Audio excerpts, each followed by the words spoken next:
It's Thursday, and you know what that means. It is IndyCar night on ERN. Hello again, everyone. I am Gary Gonzalo. Welcome to round 12 of the Elite Racing League's premier racing division, the Warriors for Peace IndyCar Series Championship, as we come to you today from Michigan International Raceway for the third and final crown jewel of the season for the 8th running of the P1 US 500. As always, joining me in the booth all season long is Luis Gonzalez-Nunez. Luis, welcome. And we already had a bit of a situation going into the race here today, where we're going to have, I think, our pole sitter, who got the pole, is going to now be sent to the rear of the field. This will throw my graphic off. No, actually, don't throw the graphics off because he still beat the poleman. But anyways, the race is through to the back, so it's basically like when you're changing the engine before the race to go back. Anyway, it's like he got the pole, but because the race is going the back. So it's Seb Alexander, Kirk Forsyth, Andrew Wood, AJ Hobson, Jim Herrick, and Paul Nikalovic. The car 77 is the lots of letters. Lots of letters, yeah. So they have the EOL, but Seb Alexander is the poleman of the race. All right. Well, we'll do our best to get in. We do have lots of time before we go green because they're going to go an extra lap because we are going to start from a 3-wide configuration here at the Michigan International Speedway like we normally do in the 500-mile IndyCar races traditionally here. So let's get to what we got possibly lining up on the grid.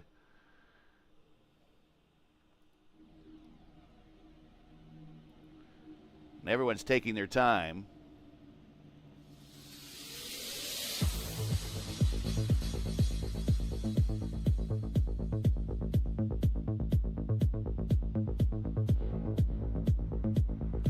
And here you go, sponsored by 40 Racewear.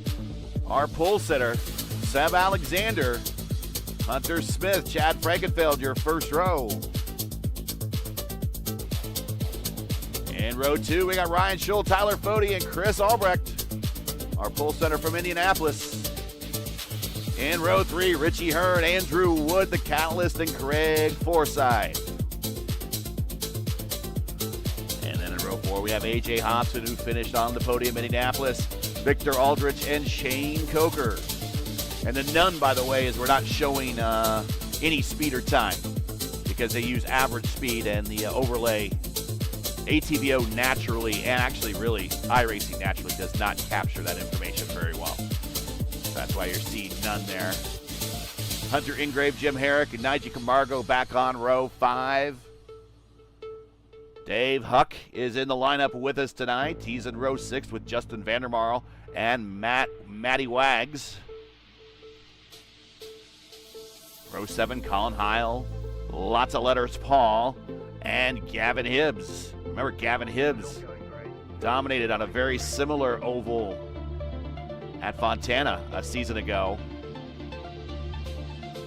Takeshi Kida, Matthew Weeks are defending winner, and Ben Lawson, that's on row 8. Then we got Blauman, Owens, and Trey Holmes in row 9. And that is it. Our 9 rows of 3. 27 cars will be starting today.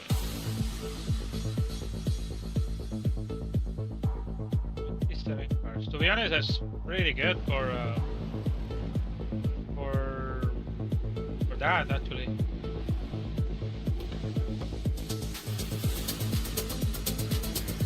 Here are the points coming into today's race.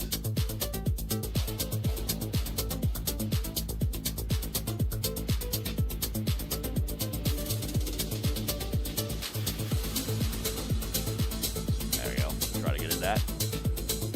And there we go. Pinero with the 100-point lead. And we might not see Pinero for the rest of the season. He might just sit on that. We don't really know for sure. Then it's Fody, Blauman, Schold, Alexander, Owens, Edwards, Hunter Ingrave, Hunter Smith, and Ethan Stanley. Pinero not here. Logan Edwards not here. And Ethan Stanley not here. So still we got some room to move in the top 10 for some drivers. The rookie points still up for grabs. Colin Heilm will get closer to Logan Edwards with Logan not being in the lineup. Ben Lawson will get closer. He's in the lineup tonight. But a lot of rookies not here.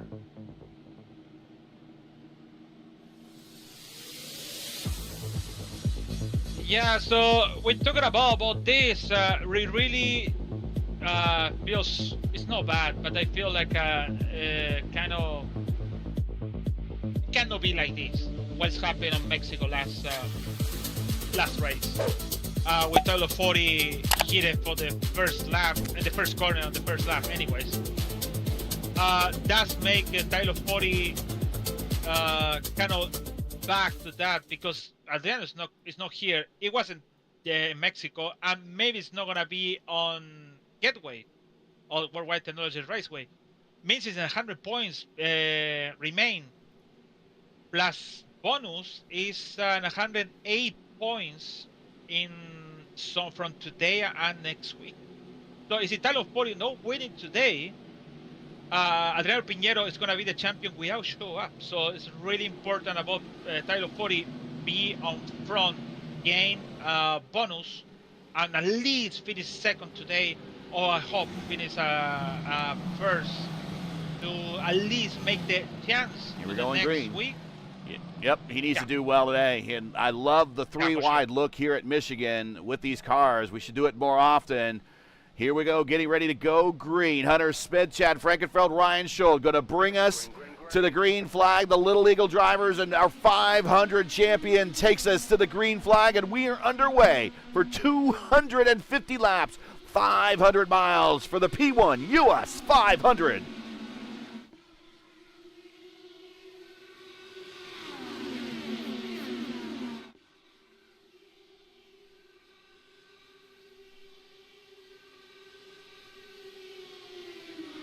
Three wide going into turns 3 and 4 for battle for position. Albrecht staying high. He's going to tuck back in line. And Hunter Smith goes to the point.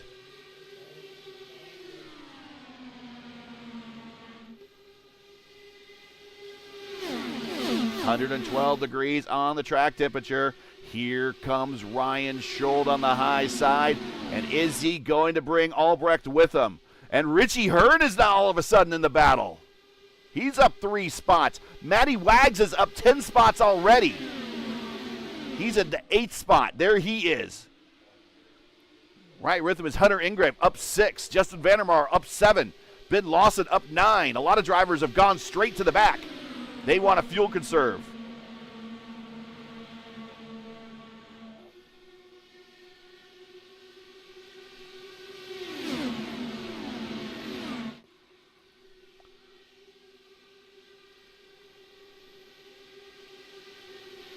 And Fody is now going to the point, and he sees his opportunity. He must push.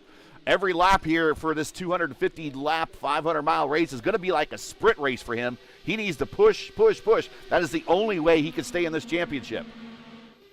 Yeah, at least I get a point for leading one lap. So at least it's 99 points behind so far for now until I finish the race. So that's 41-2. But, from now it's, 8 p.m.?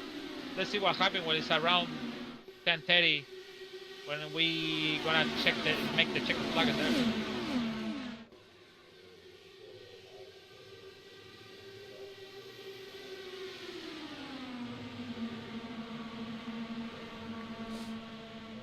Matthew Weeks up 5 spots, our defending champion. He's now into 18th position. Tyler Fody, Frankenfeld, and Hunter Smith at the point.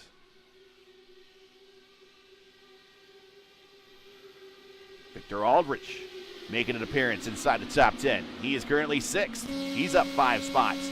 We will ride with him temporarily.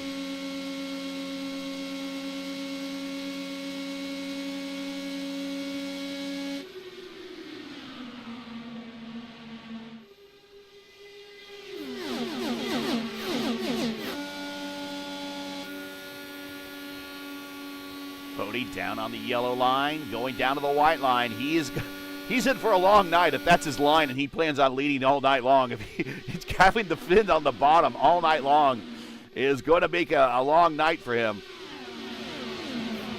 But you got to do what you got to do, right?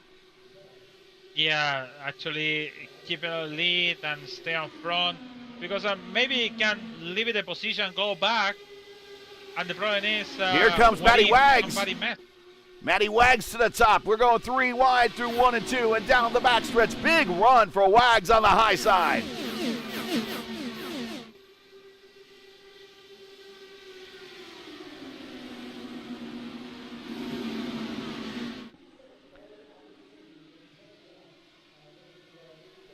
Tonight's race concludes the third, actually a little bit of a second race we've had this season, not of a points championship, but just of the Triple Crown. Is a race for the P1 Triple Crown tonight.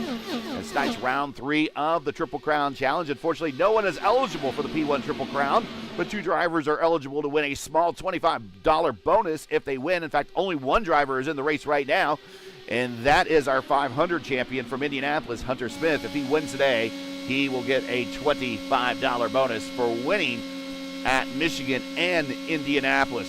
The Elite Racing League's pull award goes to, well, I guess it's Seb Alexander, but Hunter Smith is going to start from the pole. But either way, I'm sure that 4D Racewear doesn't mind sponsoring 2 drivers that won the pole. But the pole award is sponsored by 4D Racewear. Check out their line of made-for-sim racing gloves, shoes, and apparel. Visit them today at 4dracewear.com or click on the link in the stream description. IndyCar has raced at Michigan 56 times between 1968 and 2007. 22 races were 500-mile races. Several IndyCar drivers have received their first ever win at Michigan, including Pancho Carter, John Paul Jr., Scott Goodyear, Scott Pruitt, and Thomas Scheckter.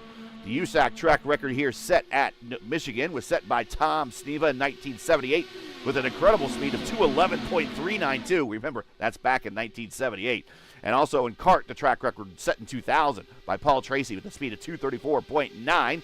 Thomas Scheckter holds the IndyCar track record, or the IRL track record when they came here, with a speed of 222.4. Your all-time race winners here at Michigan is Johnny Rutherford with 4, Gordon Johncock with 4, Bobby Unser with 3, Mario Andretti with 3, Rick Mears with 3, Bobby Rahal with 3, AJ Foyt with 2, and Michael Andretti, Scott Goodyear, and Tony Kanaan each with 2. It should be mentioned Andretti and Goodyear are the only 2 drivers with multiple wins at Michigan that are both 500-mile wins. Today's rule setup is a fixed setup race. It's a 2-mile D-shaped oval. We're doing 250 laps, 500 racing miles, 8 sets of tires, 55-mile-per-hour pit road speed limit. Lucky Dog is enabled, no fast repairs, and we expect anywhere between a 7-stop and a 5-stop, depending on how much fuel conservation is going to occur. The 7-stop window opens at lap 31, the 6-stop window opens lap 35, and the 5-stop window opens at lap 41. There you go. That's all you need to know about Michigan as we go 3 wide.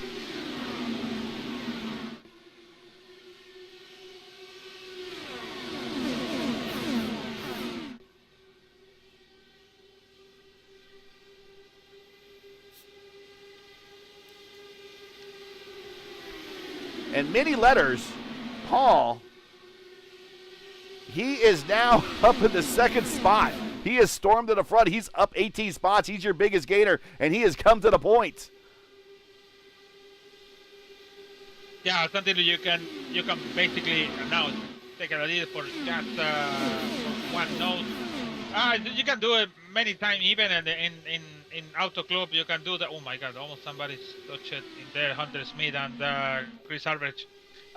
You can do it. So you can go to the back, but some people, like for example Seb Alexander. Where is Seb Alexander? Oh, there it is. In 10. He started for the last. But people like them, you can go on the front easily. I know you have to keep it over there, especially when you come into the pit stop. Bunch of letters he goes by as his name, but it's Mick Olajczyk. Mick Olajczyk is how you say his name phonetically as he goes side by side with Chad Frankenfeld, who is still feeling pain from last week. He says driving keeps it off his mind, but when he's not driving, then it begins hurting again.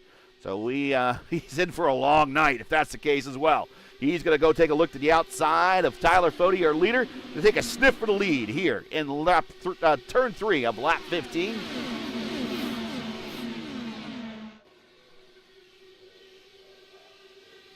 Also up in that group now, A.J. Hobson, who finished on the podium. He's in 7th spot. Victor Aldrich back to 8th. Seb Alexander in 9th. Craig Forsyth, former winner here, in 10th. And let's talk about the former winners here, as we got 2 former winners right together, contact in a wall. We got a car upside down. That is Vandermeer and Hunter Ingrave.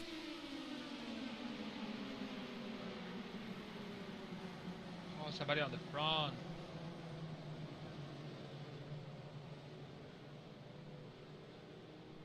Is somebody on the front?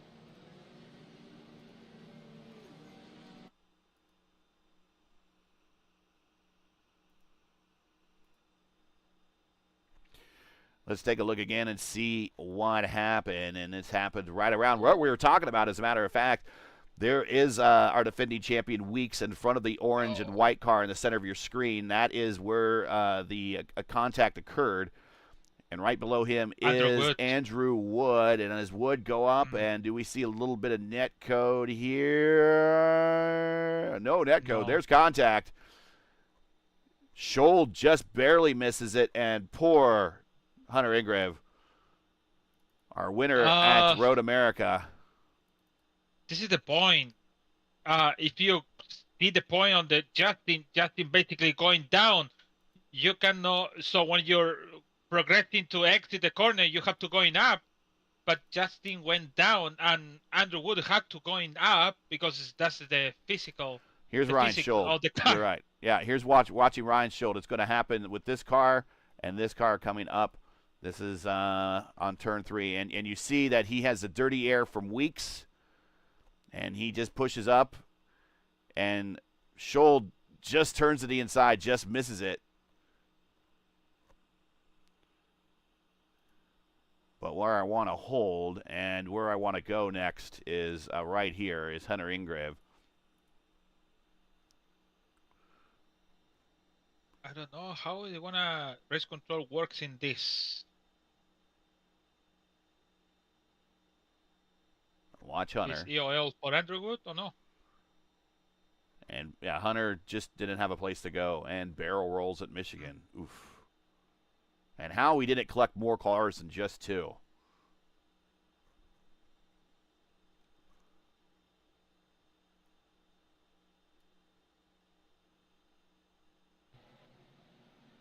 Brian Blauman stayed. Yeah, Brian Blauman stayed out.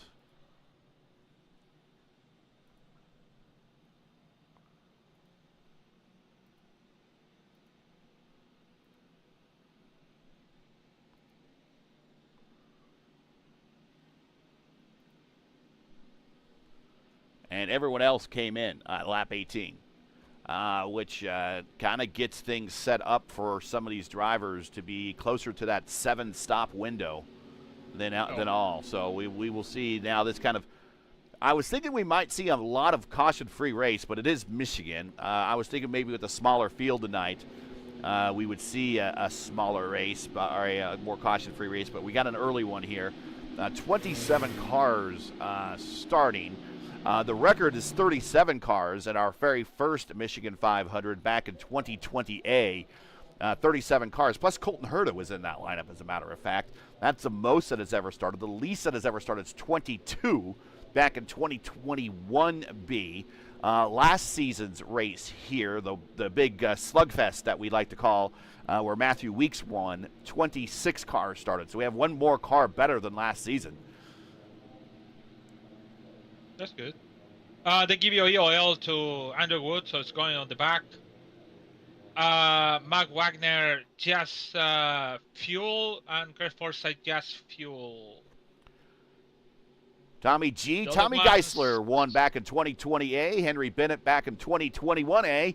Alex Vanasset in 2021B. Craig Forsyth is one of our former winners in the lineup tonight. He won in 2022A. Panero won in 2022B. Stanley got his first career ever win here in the league in 2023. And 2024B was Matthew Weeks.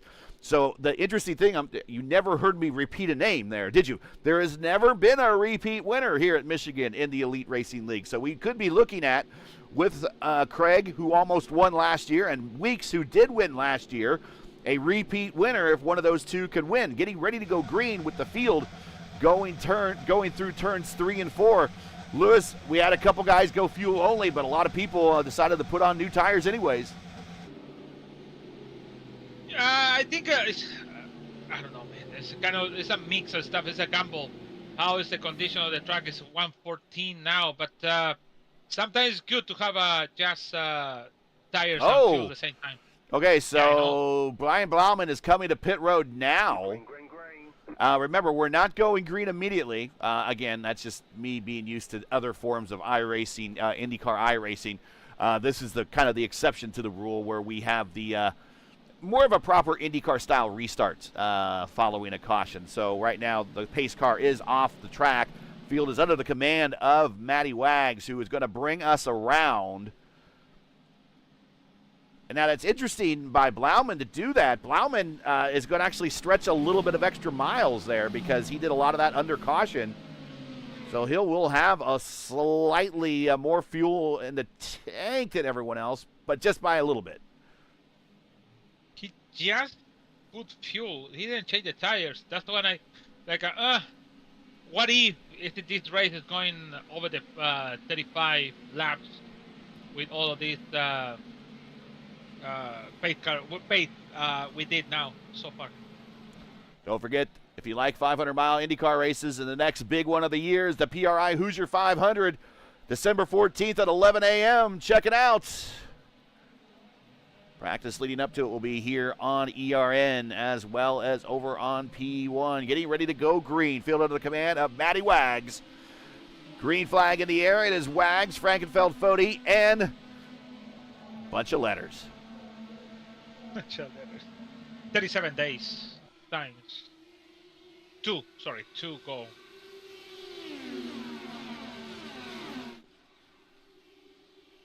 And look at the two defending winners. There's Forsyth. Sorry, that was Hunter Smith in a very similar looking car to Matthew Weeks. They both have P1 on the side.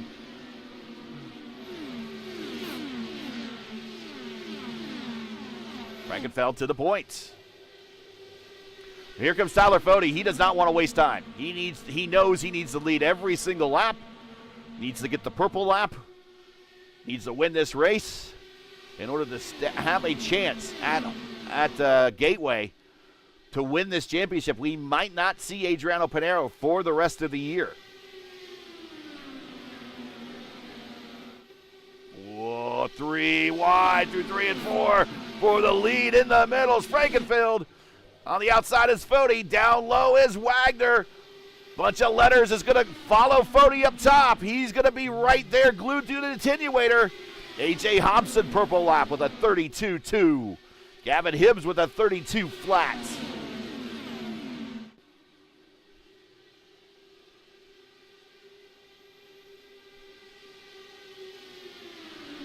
Mikolajczyk decides to go to the middle. He's going to edge out to the front. He's going to try to lead a lap. I don't think he's going to have the momentum on the high side, though. I think it's going to be Frankenfeld at the line. No, it's going to be Mikolajczyk.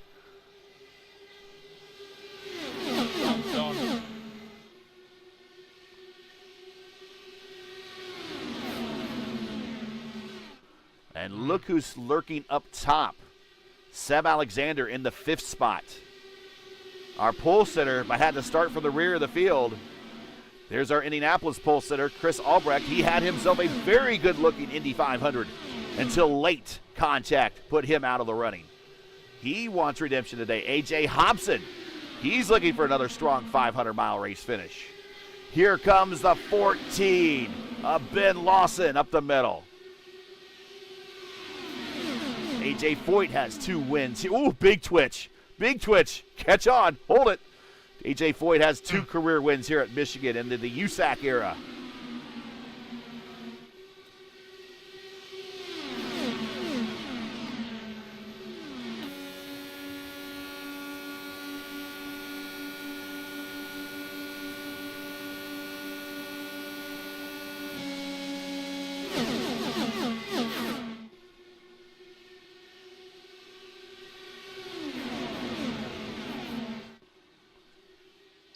going to be interesting about Wagner's, about the no change the tires, stay on the back, losing positions.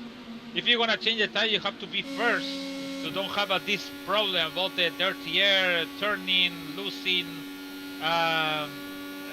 degradation of the tires, all the stuff. But now it's on 9th, next to Kirk Forsyth and Tyler 40 over there. Also, too, try to hold on the first line. Smart on Tyler 40. Very smart. I prefer to stay on low on the IRL line than to stay close to the wall, because all the cars, when it hit or crash, Going to the wall. for sure it's going to the, yeah. Yep. 100%. But you wear the tires out more down on the low line. But that is a quicker way to the front. That is for sure. Sure. And here comes Seb Alexander into your living room. Now he goes high. 3 wide for the lead.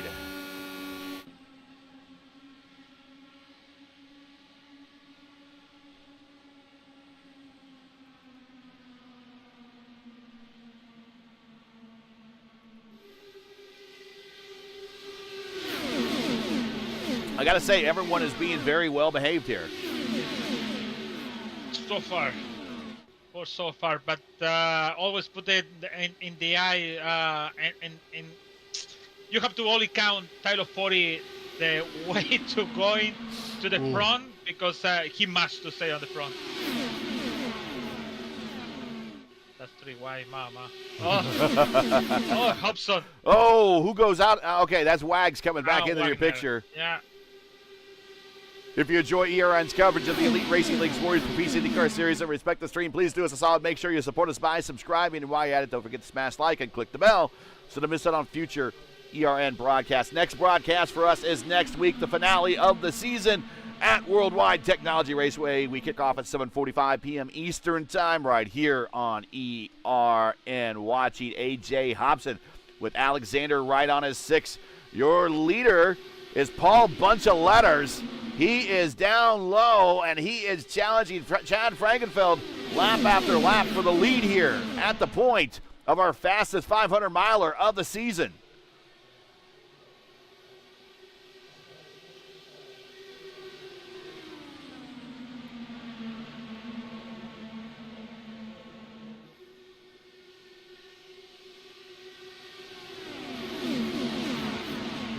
You said, sorry, I really realized something. You said it's a good behavior for everyone now. the behavior stopped at 20 to go. Everyone right now is listening to that little angel conscience on their shoulder. The little cartoon angel that you see as the good conscience. Yeah. And then what about 20 to go? They flip it off. They flick it off with their finger, right? And all they're listening to then is that little devil, on the other shoulder. Not a devil angel. I almost said devil angel, but a little devil from the other shoulder saying, "Sure, go ahead, take it 4 wide." Everyone's doing it. It's like when you're going to the party. I'm not going to drink. Around 6 p.m., nobody do nothing. And then some point after 1 or 2 a.m., everyone is crazy. So it's same here. After a while, the people are getting crazy and want to finish on the front. Here goes Ben Lawson to the point. And ironically, the guy with an A.J. Foyt helmet right next to him and right behind him with A.J. Hobson is following him to the point. Lawson might have gotten into the wall a little bit coming off of 2. But the top line starting to come in. It is Lawson, Hobson, and Alexander on the top line. But Mikulajczyk and Frankenfeld still battling at the point. Lawson goes to the bottom trying to get a bit of a draft. It goes up top, but he only goes the draft is only strong enough to pull him alongside Frankenfeld. Not quite able to clear him yet.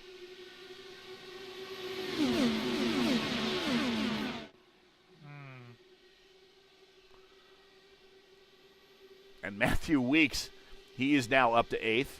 Watch him. The defending Daytona 500 winner in the Cup Series is now also your defending winner here from a year ago. Only 4 cars finished on the lead lap in that epic race. That is the fewest ever to finish on the lead lap. The most to finish on the lead lap was 11 in 2022 V. In case you're wondering, the fastest 500-mile race here at Michigan was in 2021B with a speed of 200.568 miles per hour, the fourth fastest 500-mile race in ERL IndyCar history. 3 cautions for 9 laps.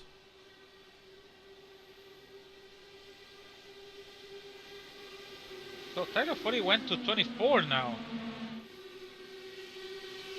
Maybe somebody told him it's not worth it to stay on front. I don't know, just push the lap, but try to come into the pit with the main group, so the top group or the top 10 or top 5. He's back there with Blauman. I don't know if he's working with Blauman. He might be working with Dave Huckleberry too. We don't know, but he's gone to the back. And really, the key thing here is, and agree with me or disagree with me, is really just him staying on the lead lap right here at this point in the race. Just staying on the lead lap. But at some point, he doesn't want to get too far back there, because when pit stops occur, if we do green flag pit stops, he's going to string this field out, and then he's going to put himself in a disadvantage. Yeah, especially when you exit with somebody don't have expertise to exit properly on the pit road, make the difference on the exit. So I always like to be on the back. That's a secure, like nothing happen nothing gonna happen. You can avoid the accident in front to you. But when it's coming to the pit road, like you said, it's better to be on the front. That's my perfection on this. I prefer to be on top 10, top 5 when it's coming to the pit. But in between now to before the pit road, you can do whatever you want. But that's the point thing.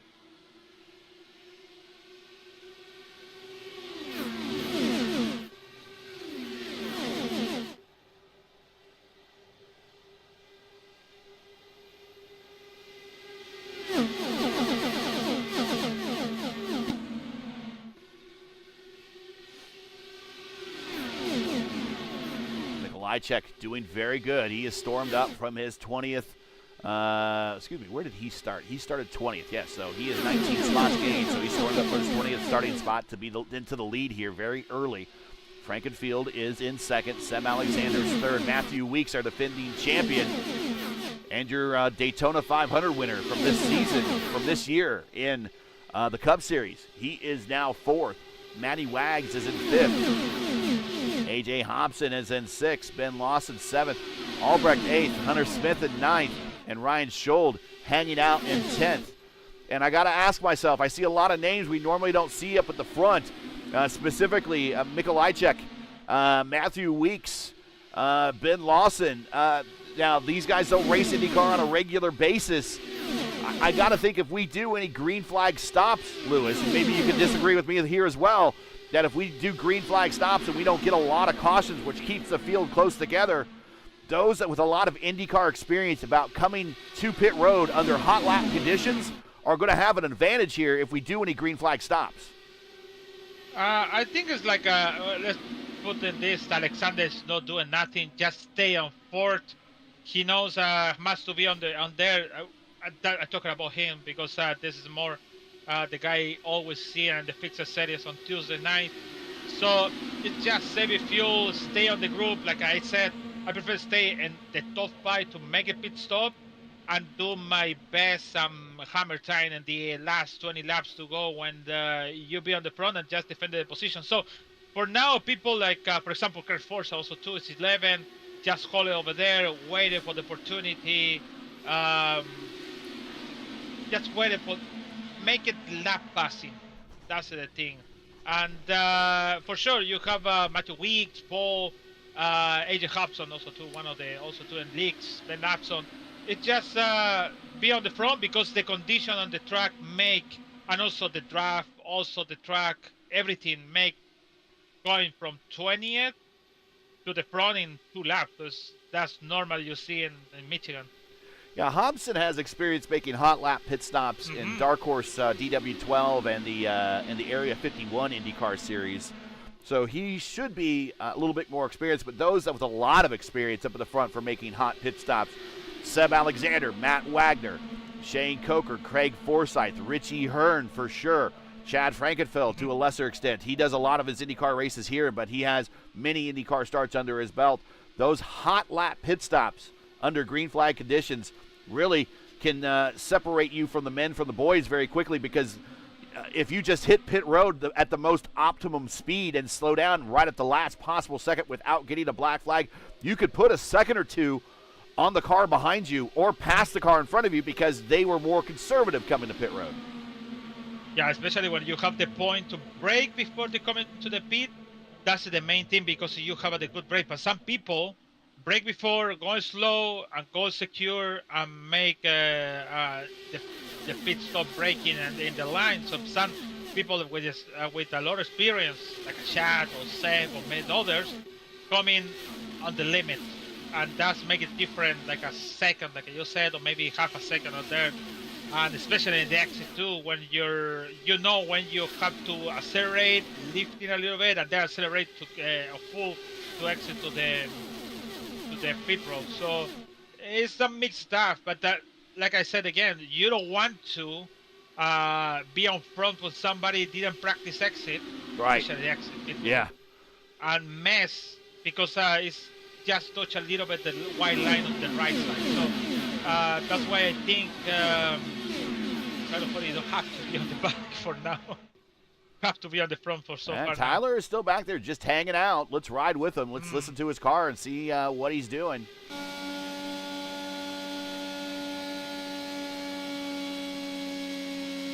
Not doing much fuel saving going through the corners. He's going low where the clean air is. He pulls alongside Huckleberry, gets back in line behind Huckleberry, gets the draft.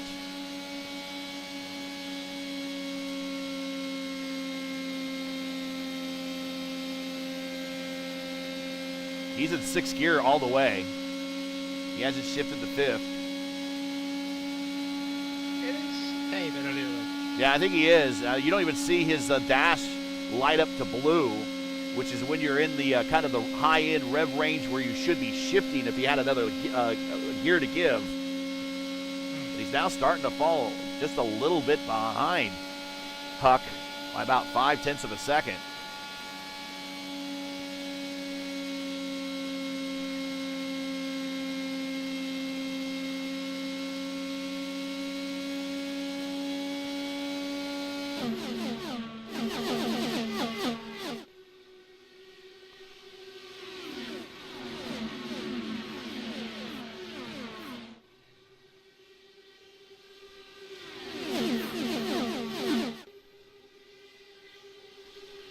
Tell you what, Mikolajczyk has not left the bottom. This is the best relationship he's had in a long time with the white line. I think maybe he saw something 40 did and make sense for him. But normally don't do that. Don't do this stuff, especially with 250 laps around. Maybe with 60 laps.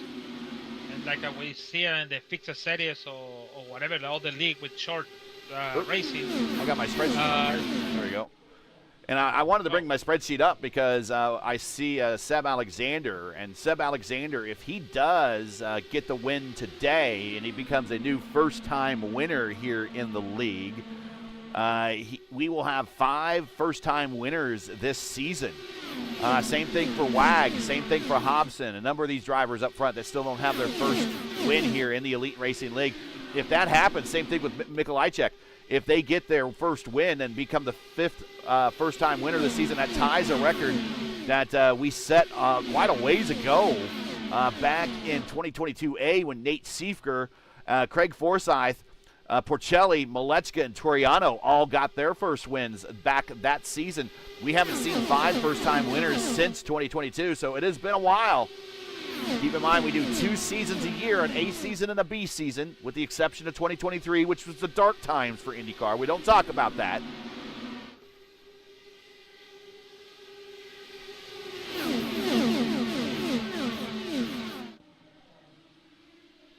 Boy, I got loose about that.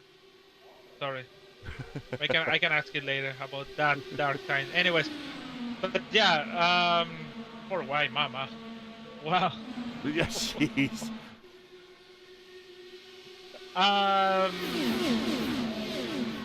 Okay, let's put you in this race. Let's put you. Oh gosh, it's several of the cars up into the wall off of turn 2. Let's put you in one of the cars, any car.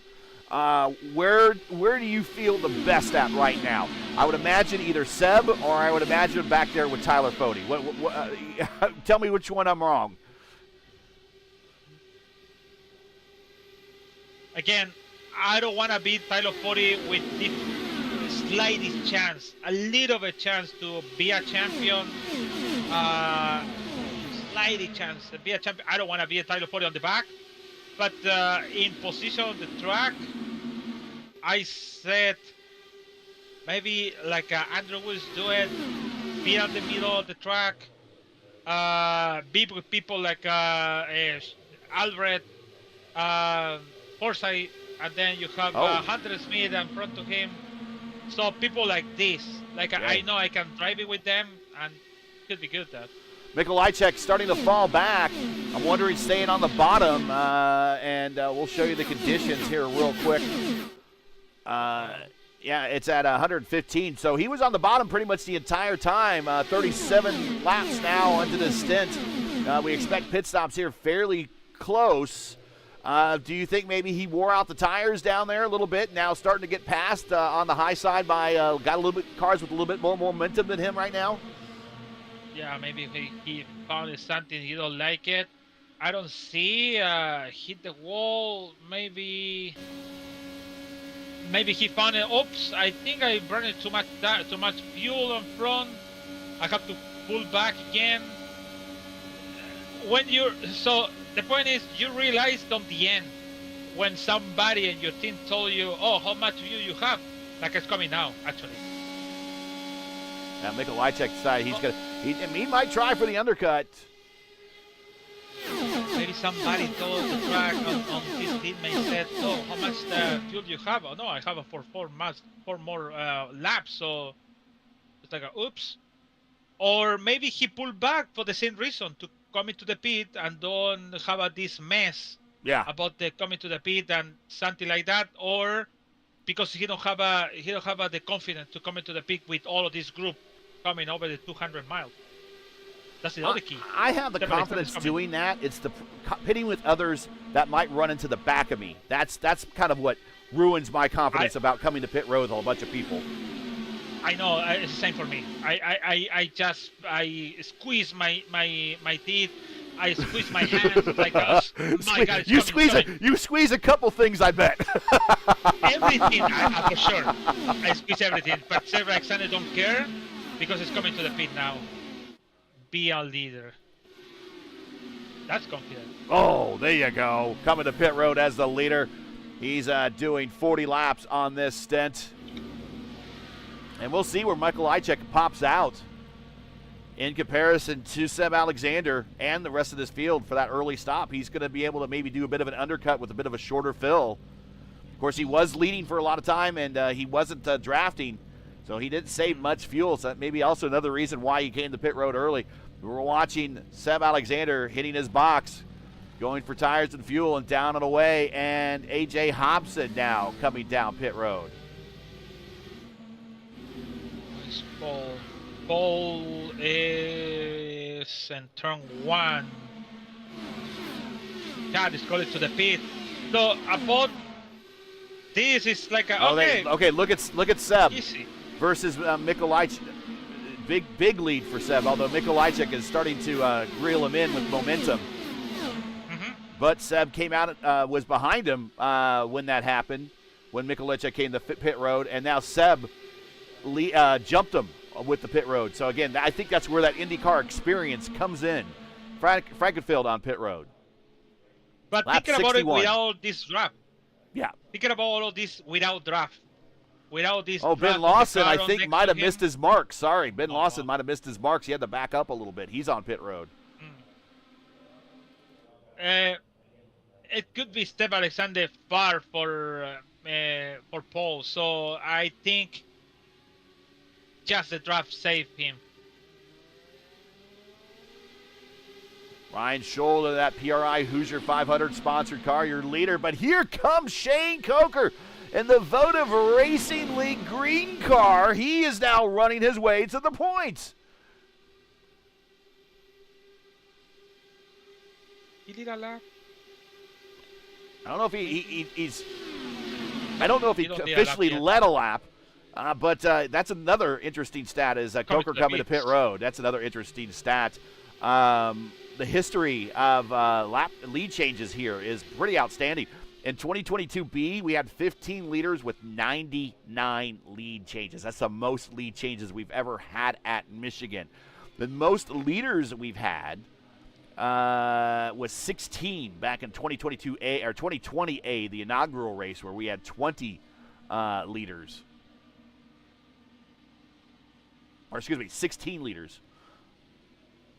But the last couple of years, 2022B, 2023, and 2024B, we've had 15 leaders. So we've been kind of at that 15 leader point for the last 3 seasons, kind of the sweet spot. But if we get 16 or more, we set a new record.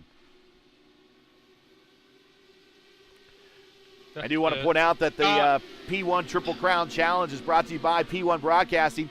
P1 is an esports broadcaster specializing in online sim racing on the iRacing platform. P1 brings iRacing, your iRacing league to life with a team that lives, breathes, eats, sleeps, and drinks anything and everything auto racing. To learn more about P1 or to request a quote for your iRacing league, check out their social media links. P1 can be found on YouTube, Facebook, Instagram, X, and Linktree. You can find all the links you need in today's description. Want to thank P1 again. Of course, that's us. And we have a whole host of people on pit road coming off from pit road right now. Hunter Smith is staying out. But we watched that as Coker is trying to get around. Oh, my, Chris Albrecht. Chris Albrecht. Yeah, he is losing. Yeah. He has lost his left front wing plane, and we got to see what happened here. Gone. He braked too hard and lose the control and hit the wall. Maple flag for him. Oh yeah, and we'll watch. He comes. He was leading while he was doing this, and again.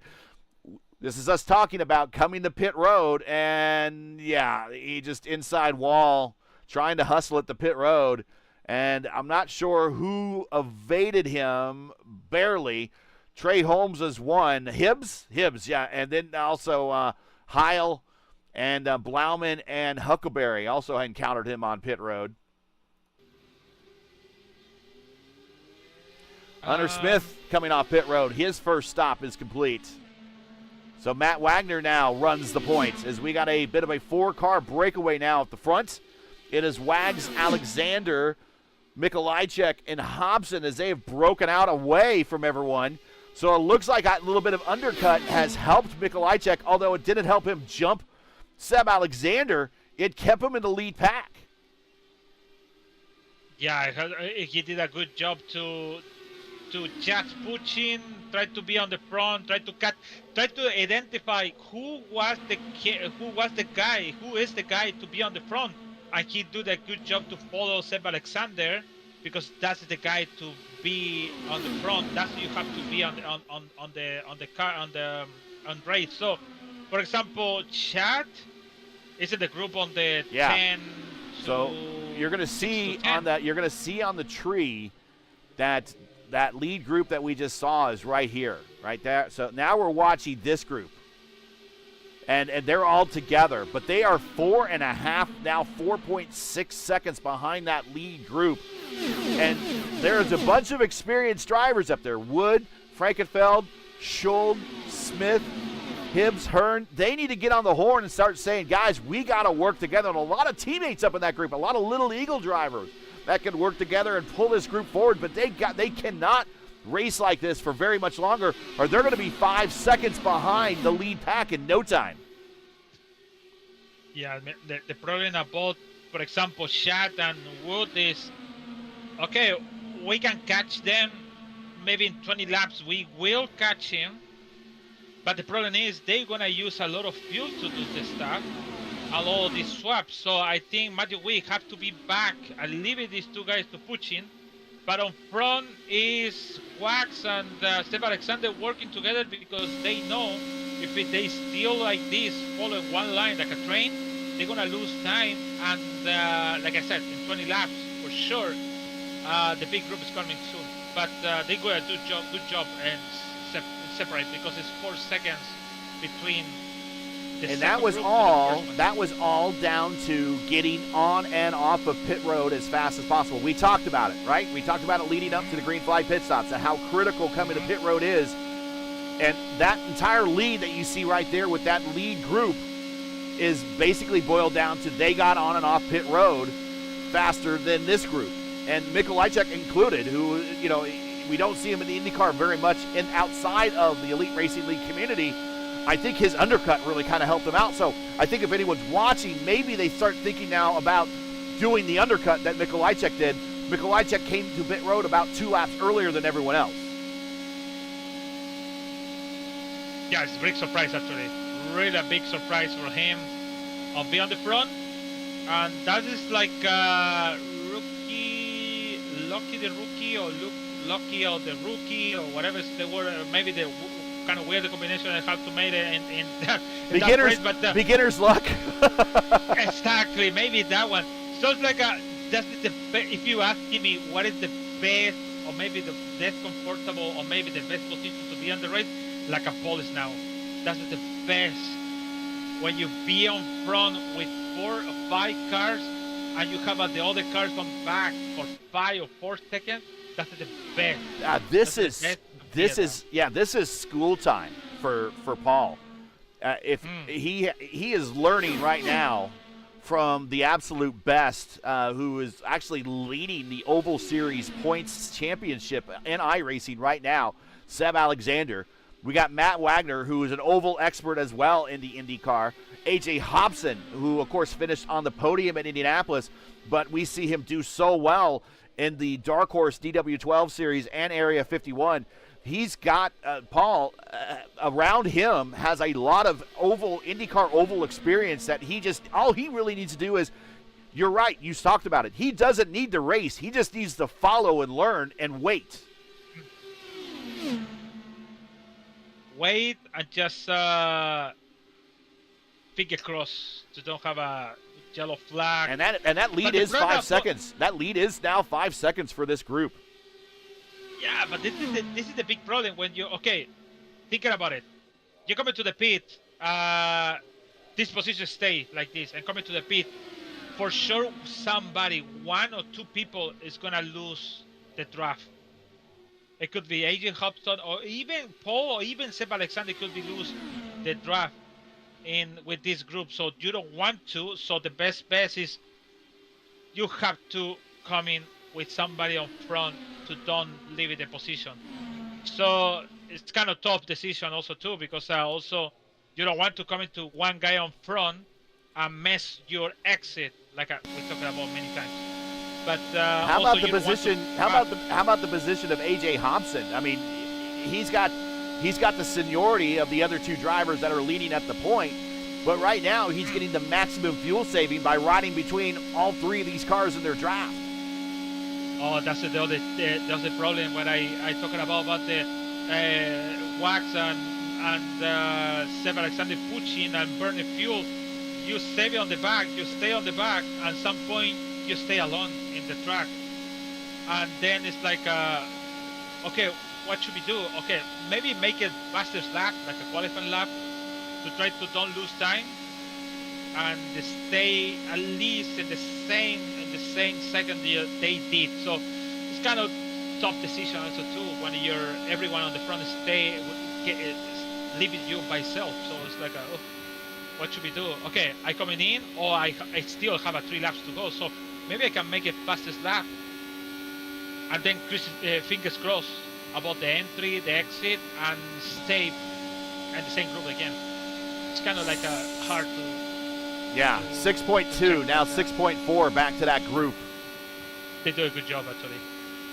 Somebody's messing over here. Hunter Smith, maybe they switch again.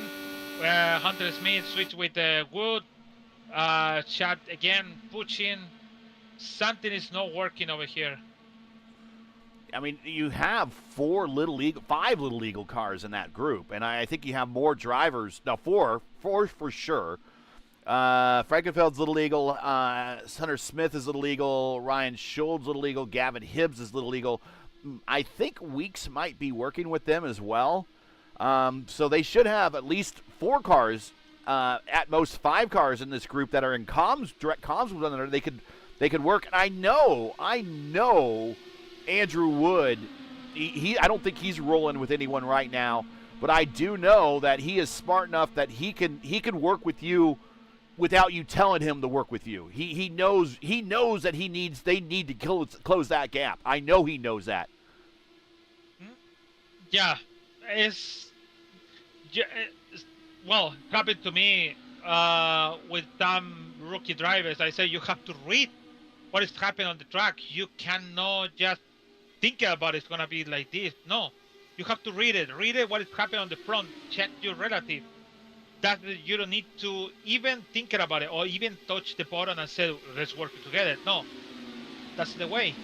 You have to read it, and they read it pretty good. So that's Andrew Wood now is going on the front. Hunter Smith went on the back to save a little fuel. It's like they know.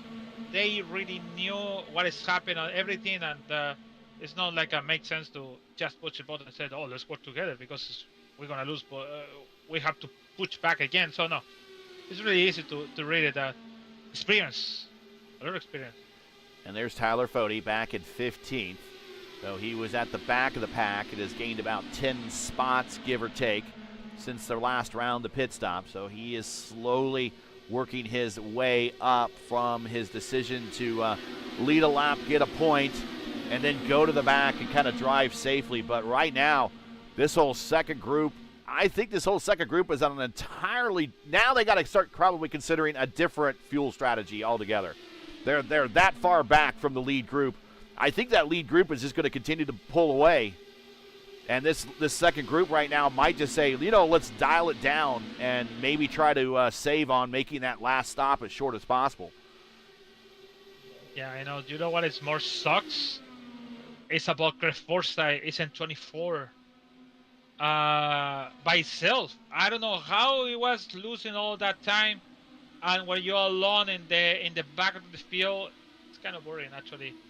But talking about the group, the big group is like we still have over than 100 laps to go, 168. For exactly have to be the number. That's the number we have to go.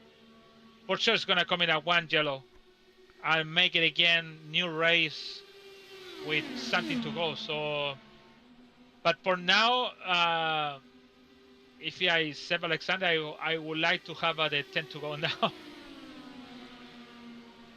Right now, we're looking at if these guys could continue their dominance, and this is a long race, and traditionally this race has many, many cautions.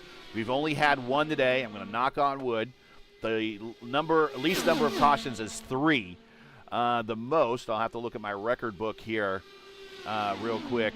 Let's see, 7, 5, 13 for 40 laps, and 2022B is the most that we have. So right now, unless there's a spat of cautions, we're looking at a fairly low caution race, and especially with everyone kind of spread out now, there's not a lot of people out there racing that would invite wheel-to-wheel banging contact.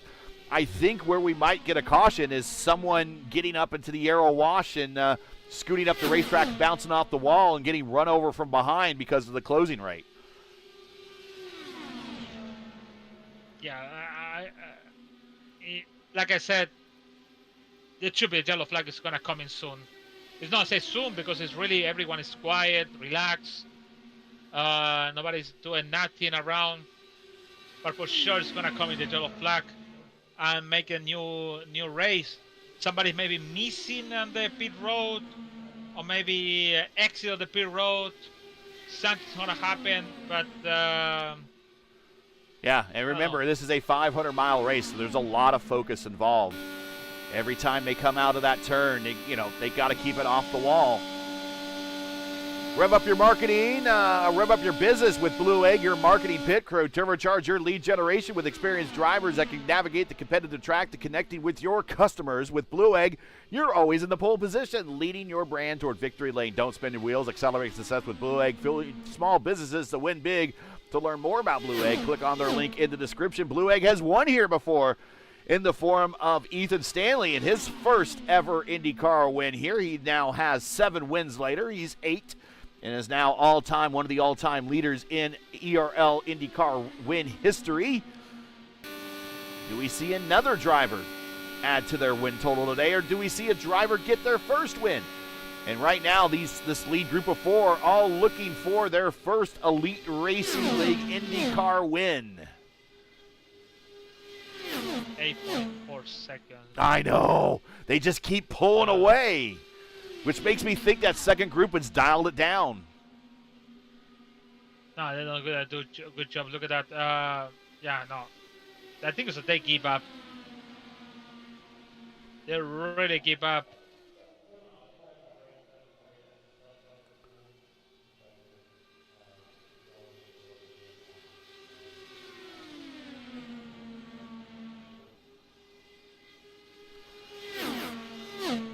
And I want to thank the Warriors for Peace for being the title sponsor of the Elite Racing League's IndyCar Series. The Warriors for Peace is an Indianapolis-based nonprofit organization working to end violence and inspire peaceful change. Founded in memory of Jack Shockley, they support youth through scholarships, mentoring, and community programs.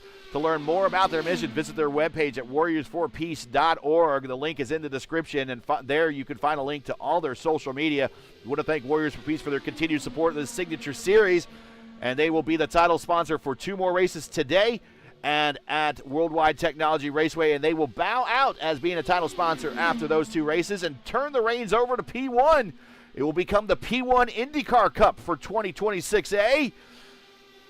So we look forward to bringing you more action for the P1 side of things, starting in 2026A when the Elite Racing League's IndyCar Series becomes the P1 IndyCar Series. Oh, that's the proper name. Okay. I thought you're something wrong in your words. No, I know what I'm doing. P1. you said P1 Broadcasting IndyCar Cup. So it sounds like a. No, it's the P1 IndyCar Cup sounds much better. Kind of like the Astor Cup or the Vanderbilt Cup. And people are like, "What are those?" Oh. Those are the cups that used to be handed out to the IndyCar champion. And okay. it's not mimicking Winston Cup or NASCAR Cup or anything like that. No, the IndyCar was giving out a cup long before anybody else was giving out cups. Go look at the history of the Astor Cup or go look at the history of the Vanderbilt Cup. That goes well back into the early 1900s. So, back up front, it is Wags, Alexander, Mikolajczyk, and Hobson, your top 4. And then a distance 5th is our Indy 500 winner, Hunter Smith, who's 11.7 seconds behind this lead group, as we are now at lap 93 of 250. Thanks for joining us, everybody. Next round of pit stops not too far away. Wagner went 43 laps on his first stint. He's at 33 now. Seb Alexander went 41. He's at 35 now. Mikolajczyk in the blue car, he went 39. He's at 37 now. And A.J. Hobson went 42 last time. He's at 34 now. He has another 8 laps, but if he wants to, he might be able to come down pit road with one of these guys and do a short fill and come out in front of them. Oh, the other thing is, who make the less fuel than the other one? So because they counted something in between, it's short for the other one. It's like you have to put less fuel to have the exactly pit stop. So kind of tough. Where you come into the pit and said, "Oh, I'm gonna do the same pit stop with this guy." So, and you're coming in, you do. And here it comes. Sam Alexander coming to pit road. That's a good approach. Oh, gets down to the speed limiter.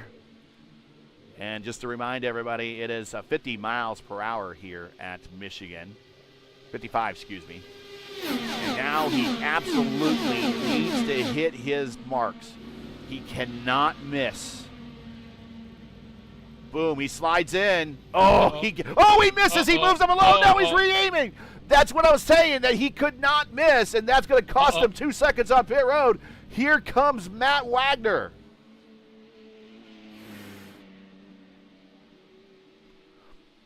If we go green for the rest of the distance, and I don't think we will, but if we go green for the rest, that might cost, that one little mistake right there might cost Seb the race.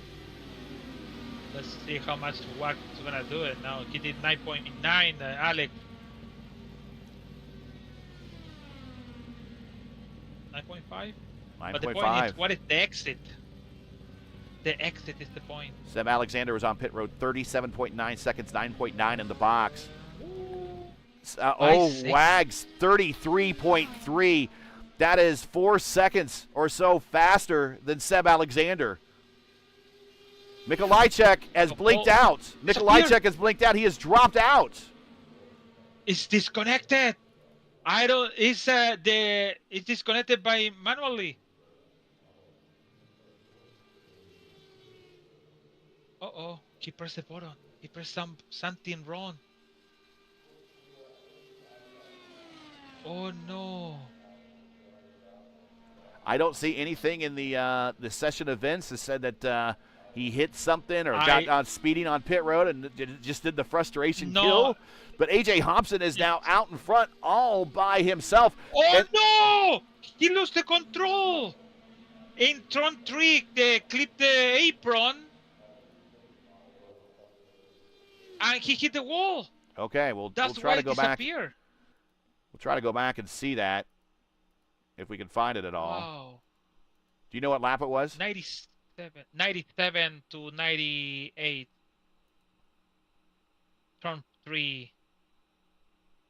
Next to, that's why I don't show the crash, because I was so fast. Okay, it was 3 laps ago. Yeah, we went back a little bit in time here.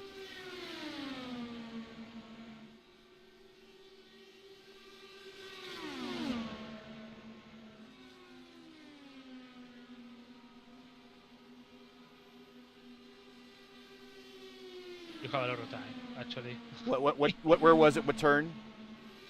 Turn 3, 97 to 98.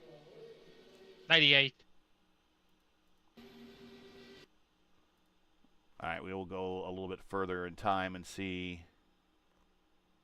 Oh, okay, that's.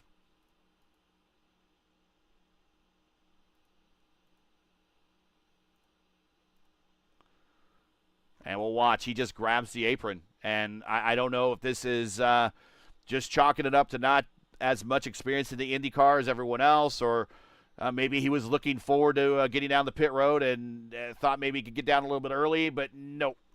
He hits the apron, goes back up the racetrack. Luckily, there was no one in the neighborhood. That's a good thing about that lead, and he goes into the wall and tows immediately. So we don't get a caution. And so we are now back live, watching live action now as Ryan Schold is your leader. Well, that lead pack of 4 is now a lead pack of 3. But Schold now doing 38 laps on this stint. Hunter Smith, 36 laps on this stint. They did both 46 for Schold and 48 for Hunter Smith, respectively, the last stint. So they still have a good number of laps to do before they need to come to pit road. So the guys in front were burning way more fuel. But let's go back and look at the guys that did that pit stop. A.J. Hobson is leading that group. And Seb has caught,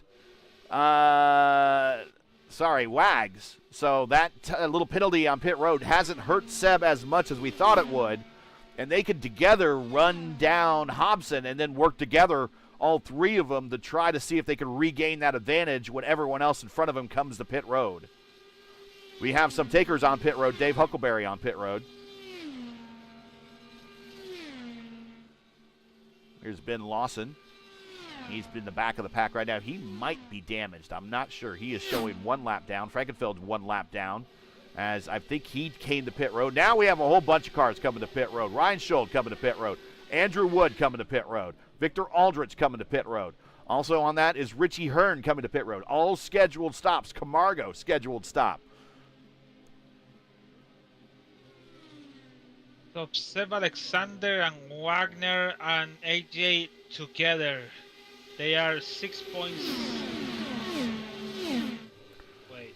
But they stopped way earlier than everyone else. Yeah. So I mean, they stopped they should be take the lead. Yeah, they should take the lead, but they are considerably shorter than everyone else on stint time by about 5 laps or so. There goes, we see Ryan Schultz on the apron coming up to speed. And he'll pop out right with his teammate.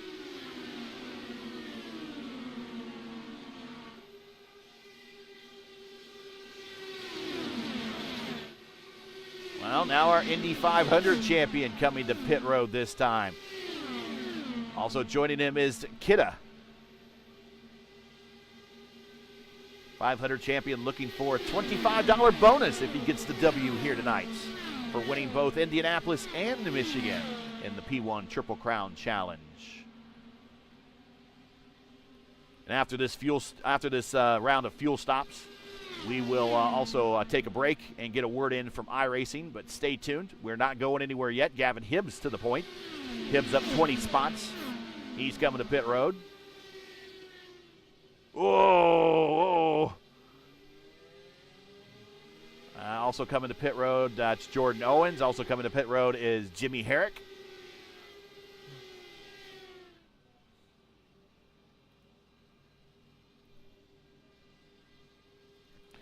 Matthew Weeks is our leader. He goes to the bottom of the racetrack. That might be his nonverbal cue that he's coming to pit road this time. We'll see if he makes the slowdown. Trey Holmes needs to be aware that the car in front of him might be coming to pit road, and that's exactly what's happening. Tyler Fode coming with him, but Lawson also coming with him as well. Oh, no, that's not Lawson. That's Blauman. And all three get on the pit road very efficiently. Trey Holmes in that Air Jordan car now picks up the lead with a lot of lap traffic in front of him, but he is using it to try to extend his run a little bit longer. He's now 44 laps into his stint. He went 47 last time. Can he meet 47 or more? Nope, he's coming to pit road now. And that will turn the lead over to that group. Wags, Alexander, and Hobson. Here they are.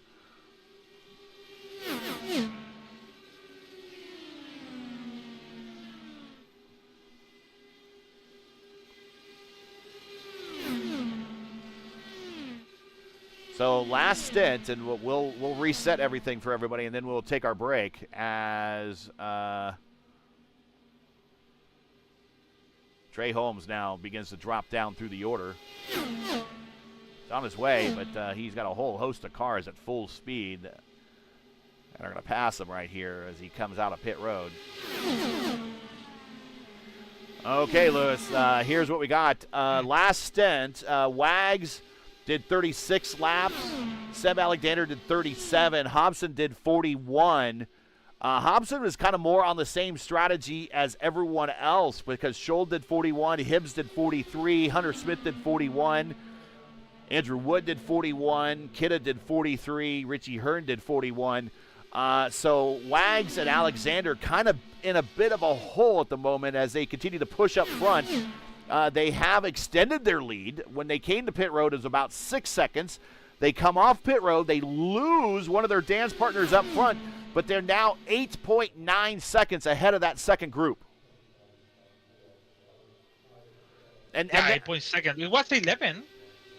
Yeah, you're right. And I think they got it up to 11. I remember at 6, so maybe I'm wrong, but they're growing that margin again, and they will pass 11 not too far in the distant future. But I think if we go green for the rest of this race, Lewis, I think this group up front has no choice but to go 100% every single lap. They don't have a choice now. They need to push, and just build up that delta. So when they come for pit road for that final stop, for that final bit of gas, that's their only margin is what they built up going 100% during this race. Yeah, I know. It's kind of tough because it's synchronized in every single lap. Like Hunter Smith and, let's see. That's Hibbs and Scholl. That's nice three teammates up at the front there leading that group. And here comes Frankenfield. Yeah. But it's still so far.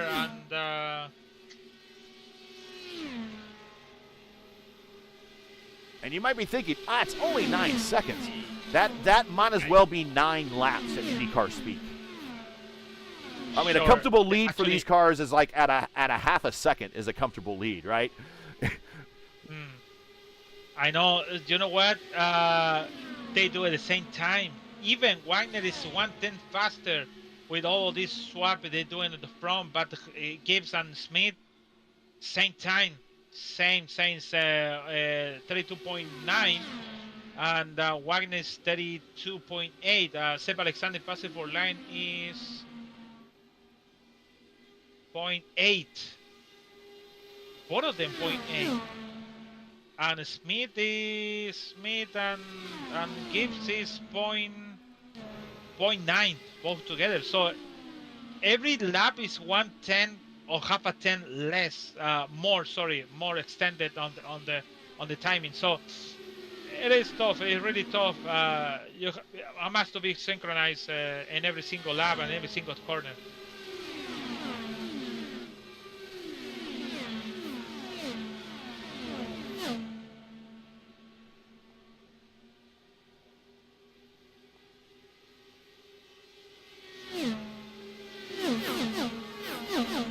Hey, I want to thank World Wide Technology Raceway for being one of our premier partners of the Elite Racing League. World Wide Technology Raceway is a motorsports racing facility in Madison, Illinois, just east of St. Louis, Missouri, close to the Gateway Arch. It features a 1.25-mile oval that hosts NASCAR Cup Series, NASCAR Xfinity Series, NASCAR Truck Series, and the most important series of all, the NTT IndyCar Series. To learn more about Worldwide Technology Raceway and to buy tickets for one of their events, especially that NTT IndyCar Series event, check out www.raceway.com or click on their link in the stream description to buy tickets for one of their marquee events today.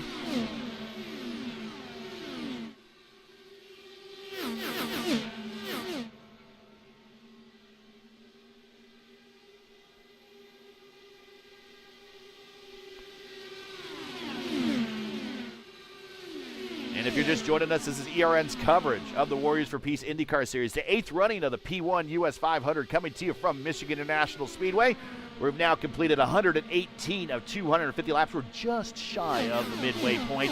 Only one caution so far. We're knocking on wood. Make sure to smash that like button, subscribe to the channel so you don't miss out on the next race. The next time you'll see us, it's next week for the final round, round 13, and Championship Thursday of the Elite Racing League's Warriors for Peace IndyCar Series for the 12th running of the F5 Challenge 500 from Worldwide Technology Raceway.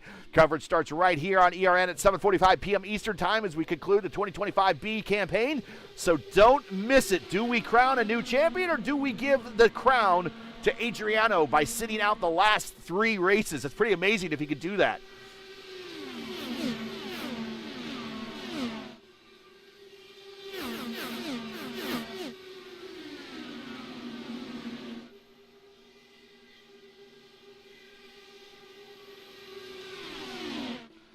Back up front, it is Seb Alexander. Wagner still swapping the lead. A.J. Hobson just hanging out there in the back. I think Hobson might wish there was a 4th car that he could work with, because I think he's going to go longer than everyone else. And when these first 2 come to pit road at the same time, he's going to be out there all by himself, and that back group is going to be so much faster than him because he's by himself. He might just want to hitch his wagon to these 2 in front, come to pit road, and at least on this next stop, he'll probably pop out in front of him. But if we go green for the rest of the way after that, he'll be right in the group in this mix right here and could battle it out for the lead and for the win. But that's if he decides that he wants to come to pit road with these guys. Right now, he's about 4 laps better to Seb and 5 laps better to Wags. Yeah, he's doing a good job, actually. Like I just said, they came 4 and 5 laps after them. So at least they did a good job in clinch every single, even Seb Alexander with a big mistake he did. But again, the draft in the track and funnel all the cars on front make again Seb Alexander front. So AJ Hobson do a good job today in clinch every single spot in the pit road, coming to the pit, exit, everything. So I think so. If he do it again for 2 more times, I think so maybe 2 or 3 times more, he's gonna be okay with stay on front. But always have to be wake up, because always is. I know I did 2 times good, but what about the 3rd time? Could be worse. So at least it's doing a good job for now.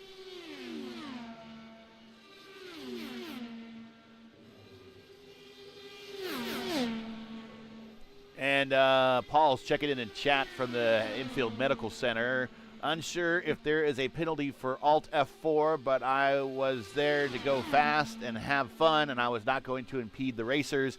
Thought the broadcasters should know. Well, I don't think he did anything wrong by it. I thought that was pretty good etiquette to Alt F4 your way out of that thing pretty quickly, because that would have probably brought us for sure under caution. So any less cautions that we can have, I think in my book is a good thing. Now, maybe the guys a little bit further back would want that caution, but easy come, easy go, I guess.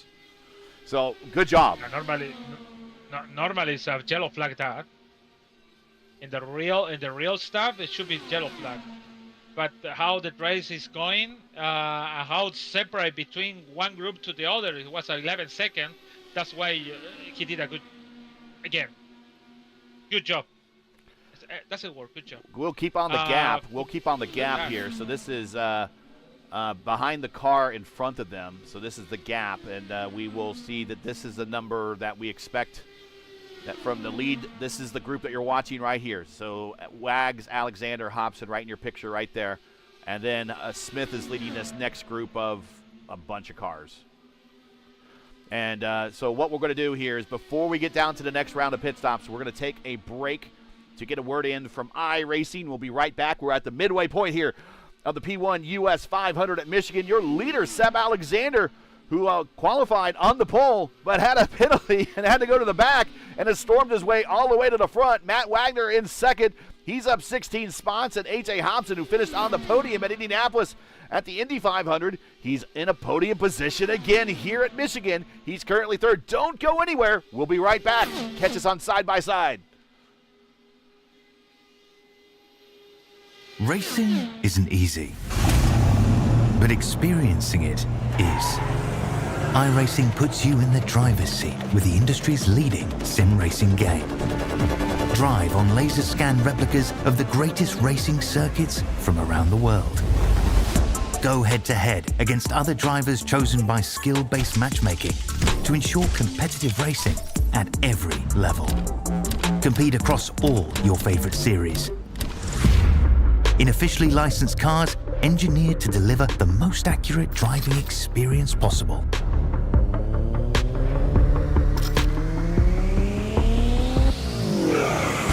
Join a race or host your own with players from across the globe.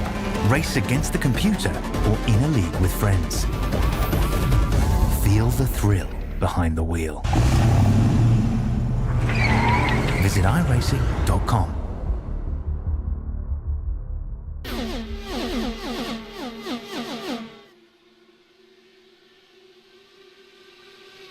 And we're back. We're flipping to the next group behind. For a while, Andrew Wood was leading that, but Gavin Hibbs and Hunter Smith moved ahead of him as a little bit of a little eagle phalanx has now attacked the lone power slide entry, and they are moving ahead of Andrew Wood, the Catalyst. But Andrew Wood knows what he's doing.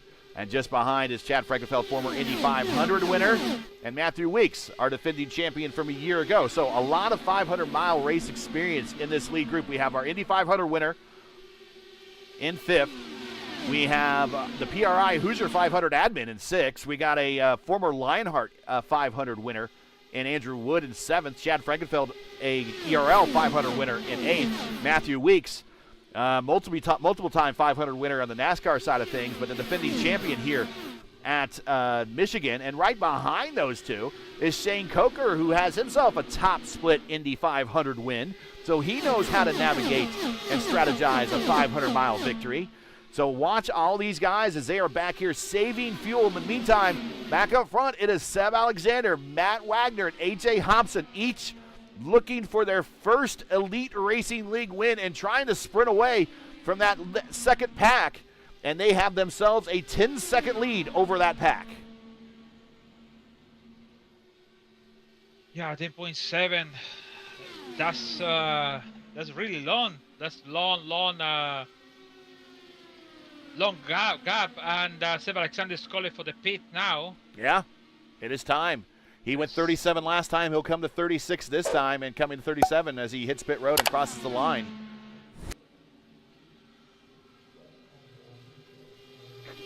Oh, caution on the racetrack. Aha! I don't know where it is.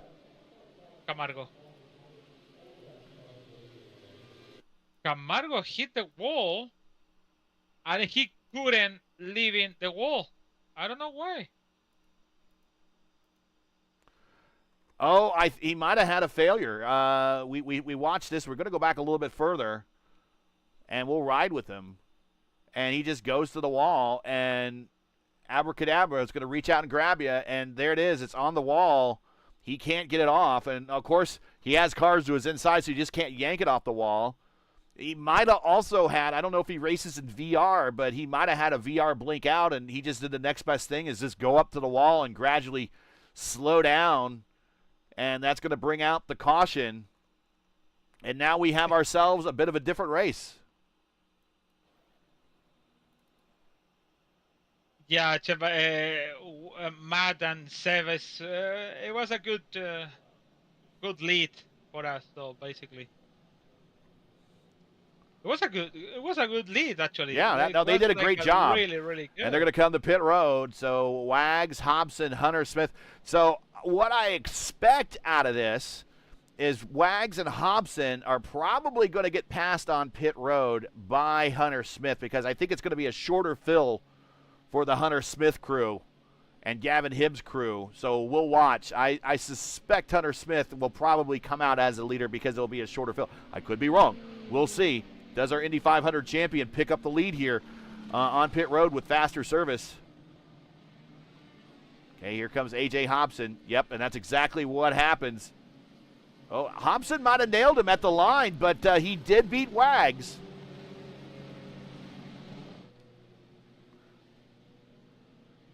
So, again, that is all because of a shorter fill. Less fuel had to go into those cars behind because they were saving fuel back there, while the first three were burning more fuel. Now, Seb Alexander, it doesn't hurt him. He goes right back to the point because he was on pit road when the caution came out. So he could continue his pit road, trip down pit road and get the service that he needs or needed. So he has no penalty on him. He was already on, we saw in the video when the caution graphic came up, he was already on pit road and committed to it. If he wasn't committed to it, he would have to make an evasive maneuver or do a drive-through. Up in front of him is Chris Albrecht, who's had a bit of a rough day. He is our pole sitter from Indianapolis, is down 12 laps and is looking for a wave around to get at least one of them back here. And that will then turn the lead back over to Seb Alexander. So I think I might calculate, and I calculate in 116 to go, minus 37, for example, Seb Alexander did 37, and it's two stop maybe more? Yeah, but and the point is, it's missing 4 laps to finish the race. Yeah.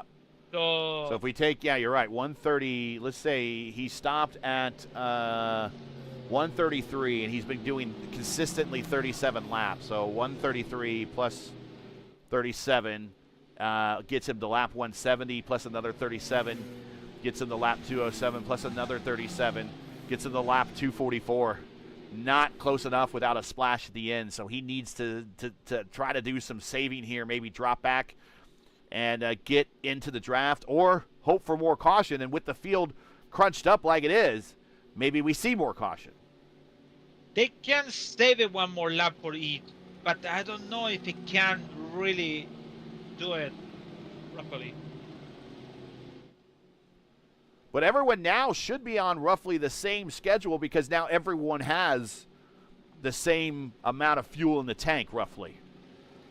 So it's how much maybe Seb can now save. Maybe Seb goes, okay, I dial it back a little bit because now before I had to push, I had no choice.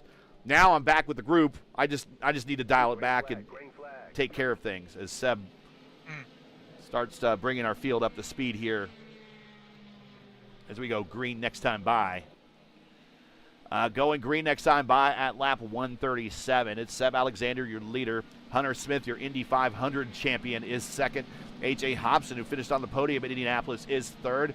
Matt Wagner, with a lot of IndyCar and 500-mile race experience, he is in fourth. Ryan Schold, also with a lot of 500-mile race experience, he's in fifth.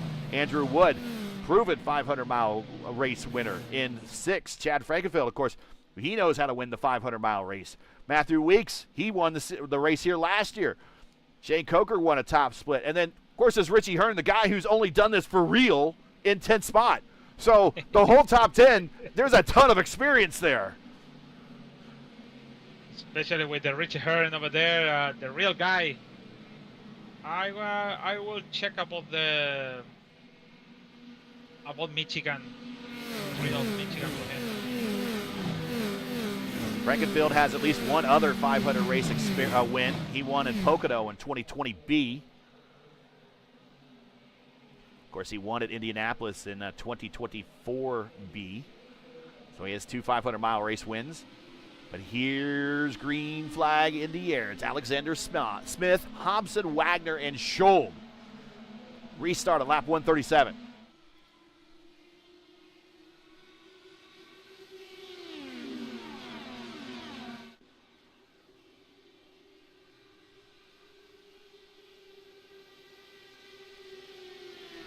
To the inside, Hunter Smith. He doesn't want to waste any time. He wants to go to the point.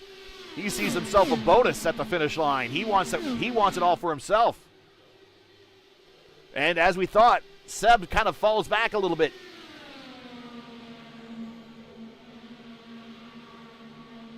Wags to the point. A.J. Hobson underneath. He wants a shot at the point. Here comes Chad Frankenfield, bringing with him Ryan Schold. And on the top side, Andrew Wood now part of the picture. Welcome to the party, Power Slide.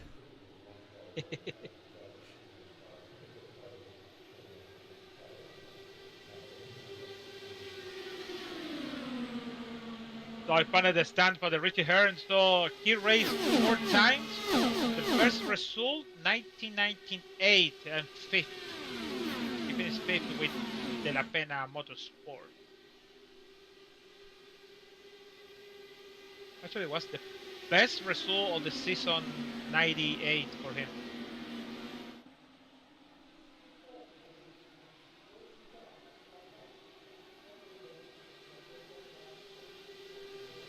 We're watching Andrew Wood here.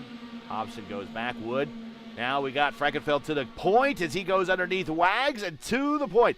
So that's not surprising. Chad wants to go, go, go. He's going, gone now.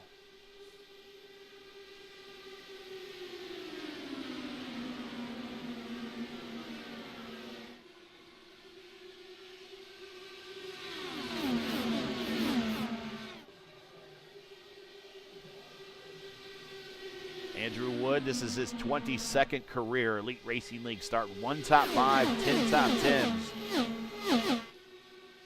Long overdue for a win. Here comes Matthew Weeks. Oof, slides right up in front. Almost 2 P1 cars almost came to blows there. That would have been bad for the sponsor.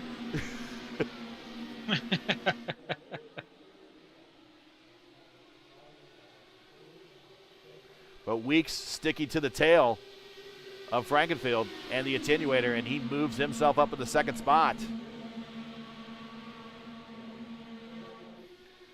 One thing that I think Weeks has learned the most with the jump to IndyCar is definitely how to conserve fuel and keep his car. Really, it's a drive to survive in some of these 500-mile races. It's not where you are at lap 10 or lap 50 or even lap 100, Lewis. It's where you are at lap 248, 249, and 250. Yeah, basically, like, don't be aggressive. I know in NASCAR, all the stuff, you can be aggressive. You can have a side-by-side touch, and the car is still rolling like nothing happened. You can at least hit the wall a little bit, and nothing happened. But here, you have a be conservative, be mindful about the I cars always say, around you. with IndyCar, it's maximum concentration all the time. You could be Uh-huh. rusting, but it's still, you got to be concentrated. That's the point about the be mindful about everything, about the all the stuff. If you blink in half a second, you're gone. If you can racing and then you start to your eyes is getting disconcentrated like for something, and you can have some issue with somebody or hit the wall and gone the game over though. Tyler Ford is going there in 10th now. I think he's made a decision that, and I think he maybe learned from, car spinning, and Tyler Fody is taken out at the big wreck. Oh no, who was the? Chad Frankenfield, I think. Oh, Chad hit the apron, no?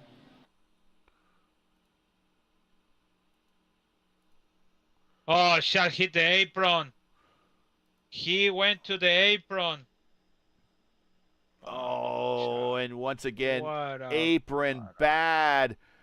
And just misses Andrew Wood. He goes up the racetrack, gets Shane Coker, gets Kidda involved. Lawson, we got also Herrick involved. Oh, no. No, and I talked about all the experience that we had going to the front of the pack, and that was, and we talked about maximum focus all the time. That's what we're talking about. You just lose focus just a little bit, and you grab a little bit of the apron, and it's night over for yourself and a lot of other cars. He touched to my apron. Too much of a stay for long in the apron. I don't know why. And once again, Tyler Fody getting ball even. Chick Henry, Coker, Kita, Ryan Bluman. With this, we can say, and 100%, Adriano Piñero is a champion 2025 B. All right, let's watch from Fody's point of view. And this is the end of Tyler Fody's championship hopes in the season as Chad Frankenfeld just grabs the apron, and that's it. As now his championship hopes end grinding the top rail at Michigan. Oh, man. Gotta hate it. Gotta hate it. No, it all started for the last race and with Tools when he make the pass and like a Formula One game in the first lap and make it the pass from 22 for front, and then now all of this with Chad again. It's like a bad luck, man. It's not really like it's not like everything happened. It's bad luck. I wish I had the sensor beep loaded up, because it's not bad luck. It's really S luck. It just awful luck. We talking about Tyler Fody is in the inside, yeah, because the car is going to the wall. He went for half a race on the backfield, and now he decided to push to be on the front, close to the wall, and that's happened. I was getting ready to say that maybe he learned what not to do by hanging back in the back during that earlier portion of the race, and then he fell kind of behind pace-wise because of the pit stops and everything. And now that you're back up in the lead pack, it's like, well, I can't do that again. Now, not with the second half of the race in front of me. I kind of got to go. And he was doing the right thing. His car was in the wrong place at the wrong time. 5 cars in ball. Kane, Fody, Herrick, Kita, and Bluman, and also Chad.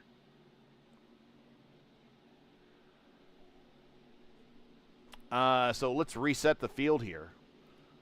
It is Matthew Weeks is now your leader. Wags, this is, again, I think we had people come to pit road at lap 146, so everyone did come back to pit road. It was a short stint for everybody, only 12 laps. We'll see how closer this gets Seb. I think it's getting Seb a little bit closer now. But Matthew Weeks is your leader. Matt Wagner is in second. A.J. Hobson third. Gavin Hibbs, he is in fourth. Hunter Smith, our 500 champion, is in fifth. Seb Alexander back to sixth, which is not a bad position for him. Ryan Schuld in seventh. There is a defending win, one of our former champions here. Craig Forsyth, could he get number 2? Remember, he finished second place here last year to Matthew Weeks by, 34 hundredths of a second. So he almost got his second win. So we know he has a drive to survive style that he could do well here. And he is back in the lead pack now. Richie Hearn is in 9th. Victor Aldrich is in 10th. Ben Lawson is now 11th. Colin Heil is in 12th. Andrew Wood is in 13th as he's catching up to the rest of the field here. He just kind of dropped to the back. Jordan Owens on pit road for a last splash. Not a bad idea. Trey Holmes also for a last splash. Not a bad idea. Same thing with Colin Heil. Huckleberry joining the group. He is 1 lap down. Jim Herrick still on pit road getting repairs. He is 2 laps down. So we have roughly half the field, 16 cars of the 27 that started are still running, and of those running, 15 are still on the lead lap. And we still have a good chunk of this race to go. We're not even at lap 150 yet. We're going to go green at 149 with about 100 to go. Your leader, Matthew Weeks, our defending champion here from a year ago, will bring the field to green. And right behind him is a whole bunch of IndyCar experience with Matt Wagner and A.J. Hobson looking to run him down. Green flag in the air. Here we go. Lap 149.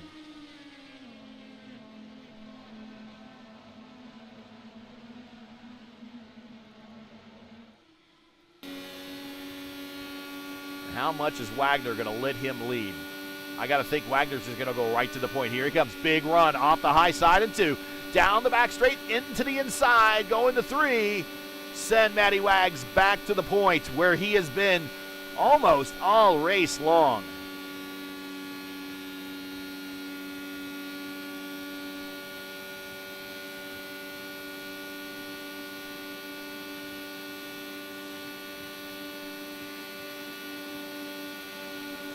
His sucks, really sucks. I'm still thinking about it.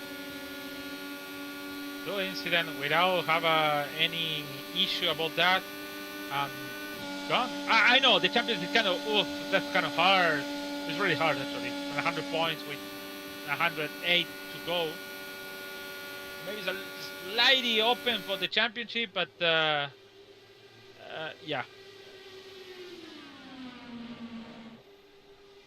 Remember, Gavin Hibbs was having a pretty good Indy 500 until the end there. Oh no. Camargo said the iRacing crashed. Okay, that's kind of what we expected there, yeah. Interesting. Many people I heard said about the scratching iRacing for some reason.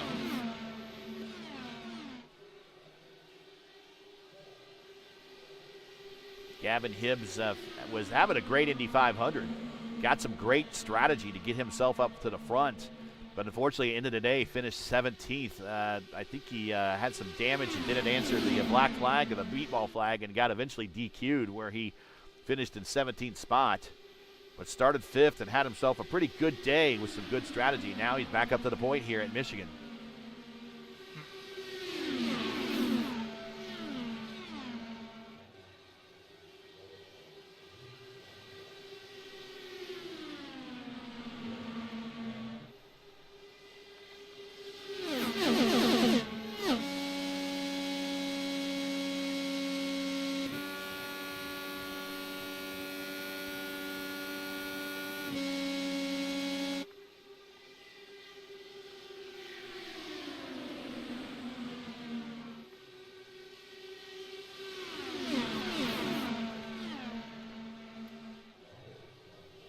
Still a lot of the Little Eagle contingent still running in this race. Hibbs, Hunter Smith, Ryan Schold. A little bit further back, Jordan Owens, Colin Heil. So still a lot of the Little Eagle squad out there. But Matty Wags, Track Racing, Rocket Track Racing. AJ Hobson, part of that Dark Horse squad. Seb Alexander, the vaunted Indy Alliance team. Craig Forsyth, part of that vaunted 4D team. That's going to actually work with Little Eagle for the PRI Hoosier 500 in preparation for that. Also with him is his teammate Richie Hearn. Andrew Wood, part of the vaunted Power Slide private label Team Hype combo. Victor Aldridge, part of that Team Watson Racing stable of drivers. Trey Holmes, Black Flag. I'll let you know why.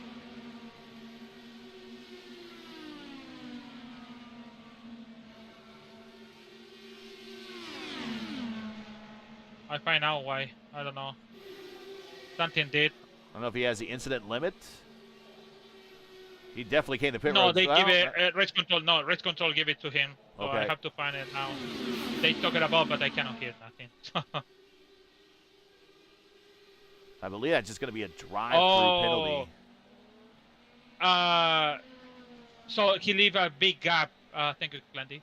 He leave a big gap in between the entry start, so it's a drive-through penalty, sure. And it's a drive-through penalty. Back at the point is Wags checking chat. Paul also says, hey, I did that too, except I was alone and checking my fuel maps. He says, okay. Kirby says, I think it might be Justin Kirby. He says that was some Final Destination stuff right there. Shane Coker, 6 times. Kirby replied to that. Let's see. Ooby Dooby says, I used to play a ton of the F1 games. You got me, Lewis. And Camargo says it was not the VR this time. It was just iRacing crashing out. Well, look at this. Look where Trey Holmes pops out after his drive-through, right up in front of the leaders. Are they going to use him or not? You have to. So Trey Holmes in the restart, it just was in the good position to restart, and then he braked without reason and make the accordion in between all these cars on the back. So that's why you have a black flag. Craig Forsyth now up to the 4th position, and he's right behind the only car he didn't pass in last year's P1 US 500, and that is Matthew Weeks.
(116 degrees on that track temperature.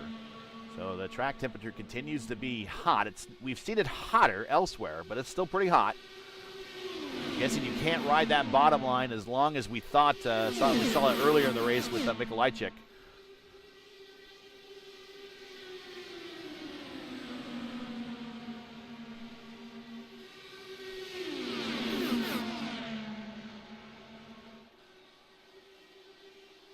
Hey, in December, ERN becomes one of the primetime homes for Today at the 500, sponsored by Oil and Gas Safety Supply, your nightly destination for all the action leading up to the prestigious PRI Hoosier 500. The last kiss of the bricks for 2025 starts here.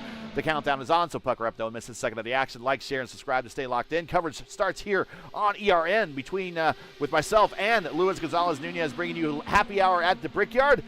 At December 1st, 8 p.m. Eastern Time, 126 drivers have entered to try to qualify to be part of the PRI Hoosier 500. So a lot of on-track action we expect during the week leading up to qualifying, and an exciting qualification session that's really going to leave 2/3 of all entrants kind of feeling unhappy as they won't make the field. We'll see in December when we start practice and qualifying for the PRI Hoosier 500 right here on the Elite Racing Network. Yeah, 37 days. You know what is gonna be unhappy? The people is like have the hope to be in the race, and then nope, you're not gonna be because we have the other 33 better than you, and it's for sure it's gonna be a margin for maybe 2 or 1,000 of the second. Oh yeah, it's gonna be slim. Really tough. And it would come down to taking one turn during your 10-mile run wrong to kind of lose your spot. That's how big it's going to be. The P1 Triple Crown Challenge and the US 500 is brought to you by P1 Broadcasting. P1 is an esports broadcaster specializing in online sim racing on the iRacing platform. P1 brings your iRacing league to life with a team that lives, breathes, eats, sleeps, drinks, anything and everything auto racing. To learn more about P1 or request a quote for your iRacing league, check out their social media links. P1 can be found on YouTube, Facebook, Instagram, X, and Linktree. You can find the link to Linktree, I believe, in the description of today's broadcast. And we're looking forward to next season, 2026A, for the debut of the P1 IndyCar Cup, part of the Elite Racing League's line and leagues of competitive racing series here on iRacing.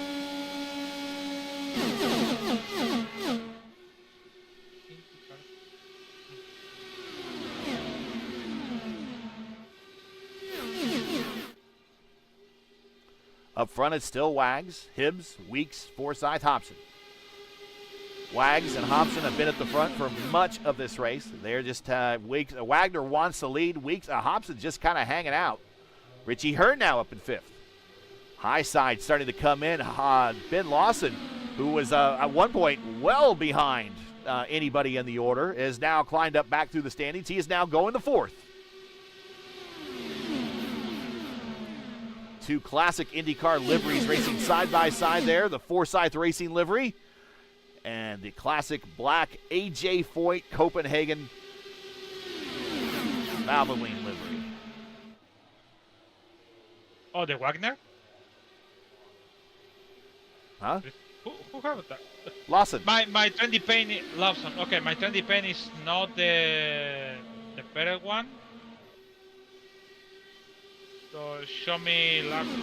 Now Wags would never drive anything AJ Foyt related. He's more of a Penske guy.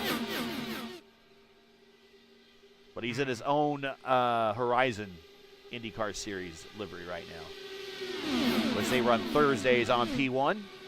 They have one race to go. They have their championship race coming up next week, I think. What? Yeah, the Horizon IndyCar Series next week, championship race at Indianapolis. Wait, why does Alexander have a black flag? I don't know, but Seb Alexander is showing a black flag at the moment. I don't see any incidents with him right now. Did he block? But,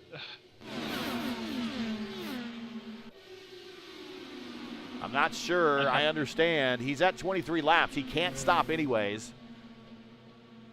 But now he's got to hope for a caution. And I think this might definitely be the end of his winning chances here. See if you could find out from race control possibly what happened there. I don't understand why he got the black flag.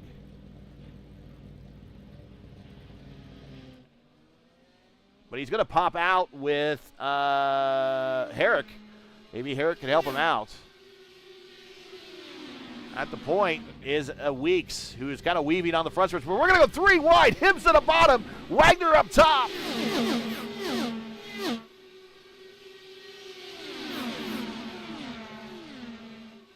I don't know if Weeks was just kind of putting his car in a position where he thought it would be better.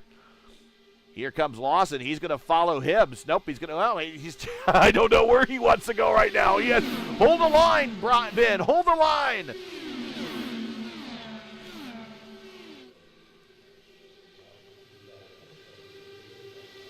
14 cars still in the lead lap. Seb Alexander now the last car in the lead lap, and he's just in front of this group. In fact, if we look out the gearbox, you should see the leaders come off. There they are, off of turn 2 as he's going into turn 3. To be honest, I don't know why Seb Alexander have a black flag too. It's kind of confused for me. Something incident with Ryan blocking, hitting, don't know. I kind of confused. Yeah, if somebody in chat knows why the black flag was given to Seb, go ahead and let us know.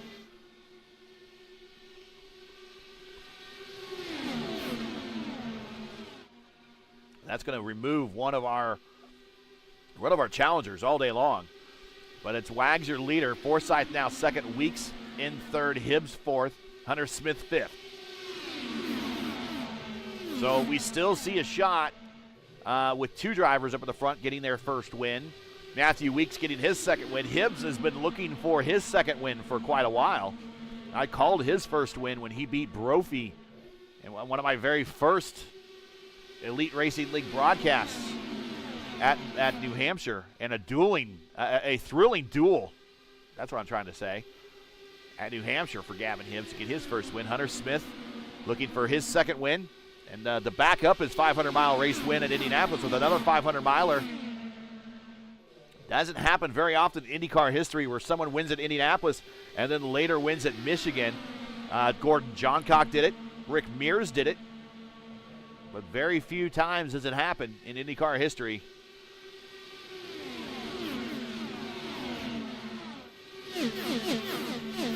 Scott Goodyear almost did it. If he won in 92, he got his first IndyCar win here at Michigan in 92. He would have got a second win as a 500-miler.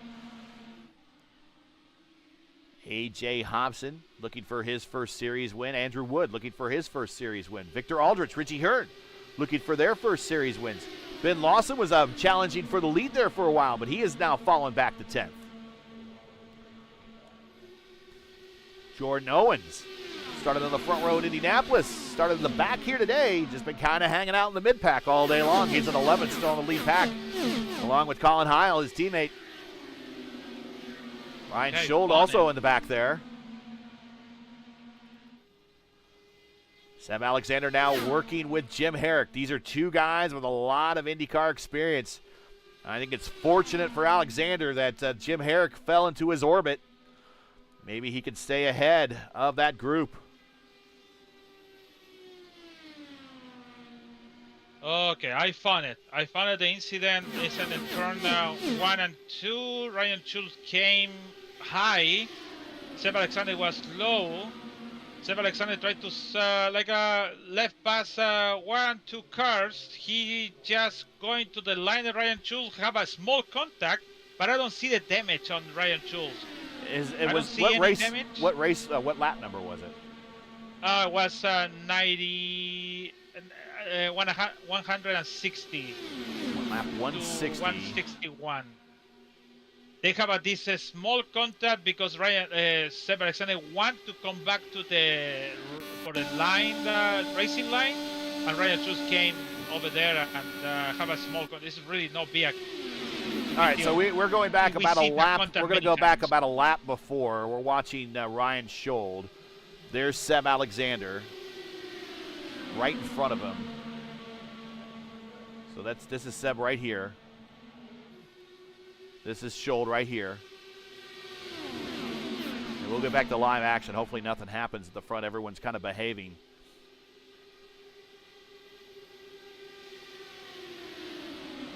That going into turn 3? Yeah, it's going to the back straight to turn 3 to 4. I've seen more egregious to the side pod before. Wow. Okay. Well, I'm not a steward, and I can't make a ruling on that, but the stewards ruled. So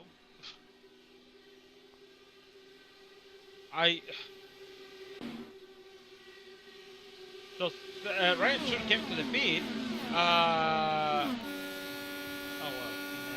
in the pit road. That's why he take it 13.6 seconds. Maybe have a damage on the front wing. He definitely had damage on his front wing. We saw at least in my graphics that his front wing became scuffed.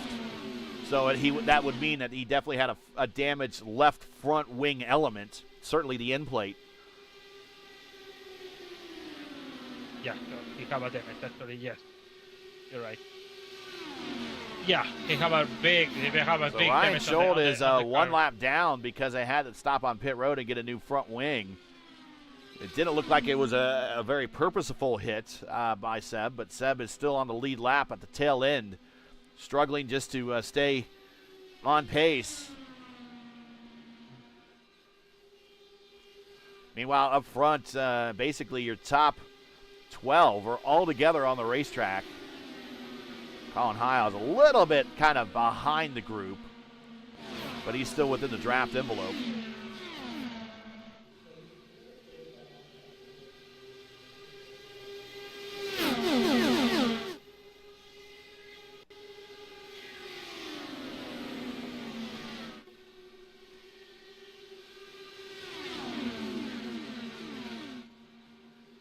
So Nigel Camargo says, yeah, Seb had contact and damaged one car, so he got a penalty. Okay. I thought was that damage like the wing is off. No, it just scuffed the wing. Yeah, but yeah. But that is wing damage. We're now kind of at the calm before the storm, Lewis. We're 38 laps into this stint.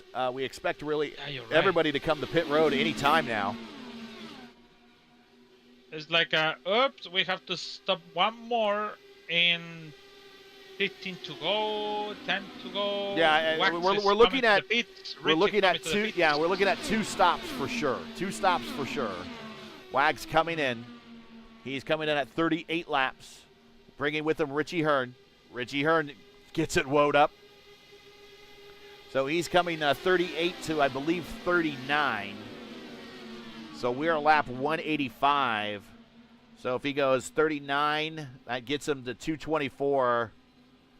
And then that's home from 224 from there. So one more stop for Wags after this. One more stop for Richie Hearn after this.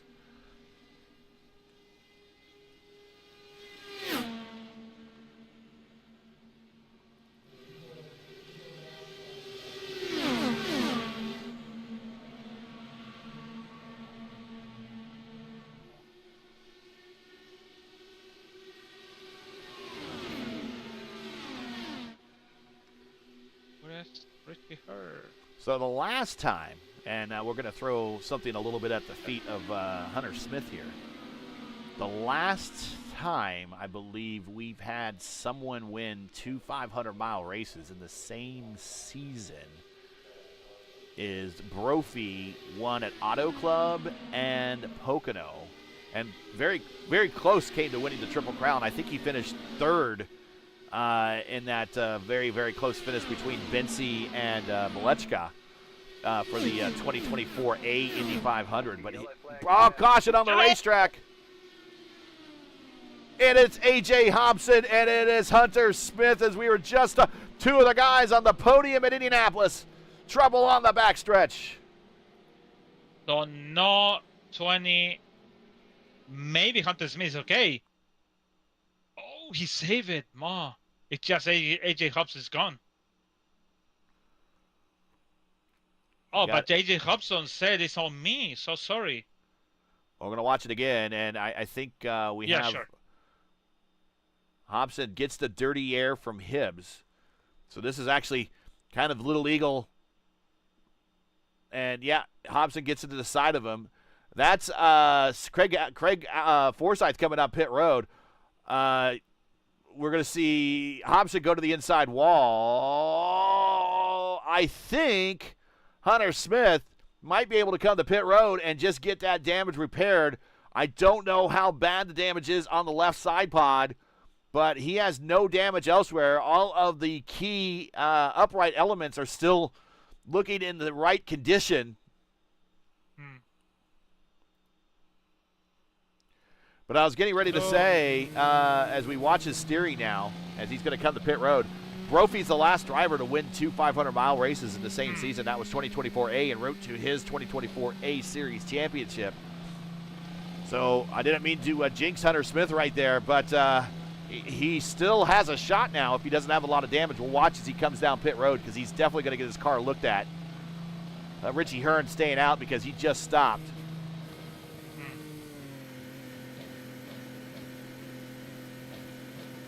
And again, we talked about, you know how Deadpool says maximum effort? It's maximum concentration here at Michigan. Every single lap, even when you're not racing hard. Hunter coming down to his very first stall here. He's going to go up on the jacks. We'll see if he has any type of hold on him. So Ryan Chu is going to come back on lead. He's back to the lead. Seb Alexander is in 7 now with the new tires, everything. So yeah, this is a big save for Seb Alexander. He was able to come to close up on the field, come to pit road, and pit with everyone else. And we're watching Hunter Smith. They are dressing damage on his car. He's now been in the box for about 34 seconds. We're going to watch our Indy 500 champion and see what happens here as he get going. And is he going to make it out before Gavin Hibbs comes around and put him a lap down? And they are on the backstretch going into turn 3. It is a lot to have to repair, so it's going to a minute. And they won't let him go. That's one of the things that I don't really like about the sim. In real IndyCar racing, they would at least allow him to go around and then come back to pit road. Funny. But I don't think... It's so funny how to repair the car. Oh, he's moving. He's moving. I don't know if that was optional or something, but Gavin Hibbs was coming. But there's a number of cars that are going to get the wave around. That's also in front of Gavin Hibbs. Albrecht, Schold, and Hearn. Schold will get the wave around. Hearn will get the wave around. Wood's going to get the wave around. Wag's going to get the wave around. Trey Holmes getting the wave around. Albrecht getting the wave around.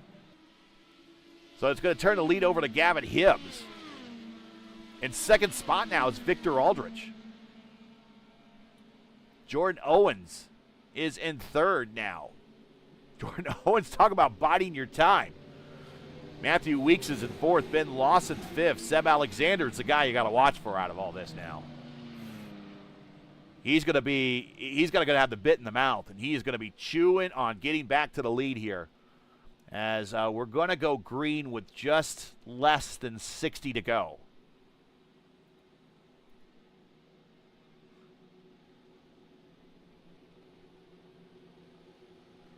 Yeah, Seb Alexander is definitely going to have the bit in the teeth on this one. He is going to go straight to the front, I'm willing to bet.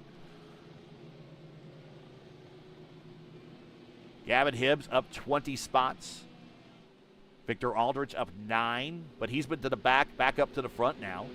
Jordan Owens up 23 spots. Matthew Weeks up 19. Lawson up 19. In fact, Lawson and Weeks started next to one another, basically. Seb Alexander technically started from the pole. Jordan Owens coming to pit road now. Not sure why he's choosing now. Maybe he just wants to go deeper into the count. He's not too, he maybe, and also maybe he liked where he was in the back and just wants to stay back there a little bit longer. And just a top off there. There he goes, down and away. Not even up and away, just away. As the fuel probe makes contact, tops off the tank. Trey Holmes doing the same thing. As now Gavin Hibbs is your leader, and he will bring us to green with 59 to go. 59 to go, so they can cut in one more stop for everyone, and good to go. Yeah, everyone, one more stop. Just go to the end. Yeah.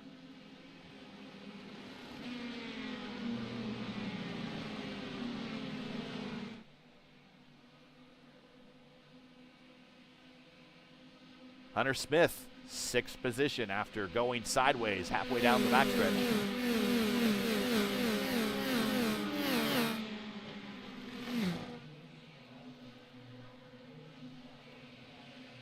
Slow restart for Gavin Hibbs.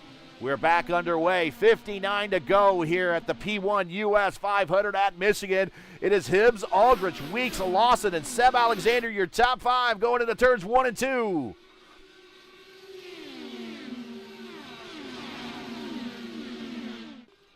And in front of Alexander, that is a lap car, Dave Huckleberry.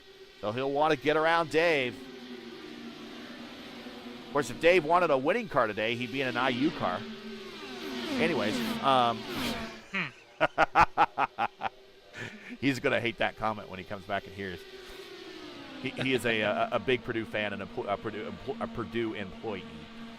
He works at Purdue. I can't help that IU's undefeated. I'm sorry. You know, as being an IU fan, being in the butt of Purdue football jokes for so long, it's good to see the shoe on the other foot for Purdue. But actually now Purdue is doing better in basketball than IU is. So, but sadly, I think the football program is making more money right now for IU. Here's a pass for the lead. Gavin Hibbs goes high over Weeks, and he's going to get the position, but not quite able to clear Weeks. Bringing with him is Victor Aldrich. Also back in this battle is Lawson. And here comes Seb Alexander.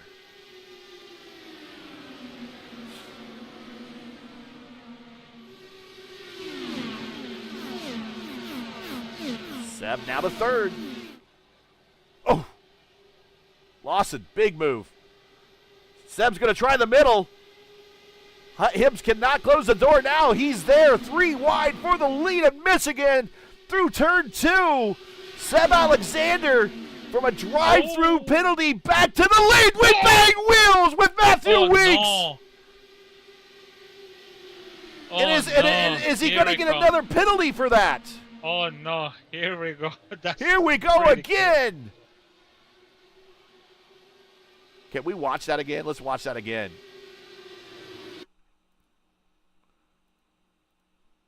Oh, for sure.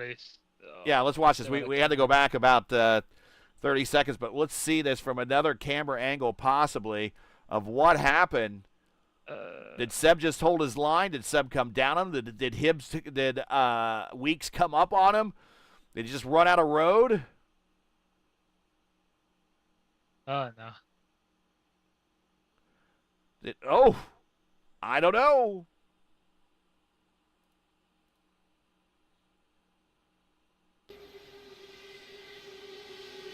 And now, as we get back to racing live, now we're all jumbled up in the front. Here comes Wags. Here comes Aldrich. Here comes Wood. Here comes Richie Hearn. Here comes Hunter Smith, who was just sideways about 10 laps ago on the backstretch. What? You know what's funny about this? Alexander's like, okay, I did this, so I'm going to go back to try to hide myself. Oh, contact coming off the wall before Richie Hearn almost gets into it.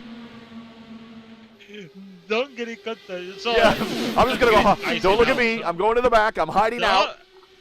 I just give it, so he's going to take advantage.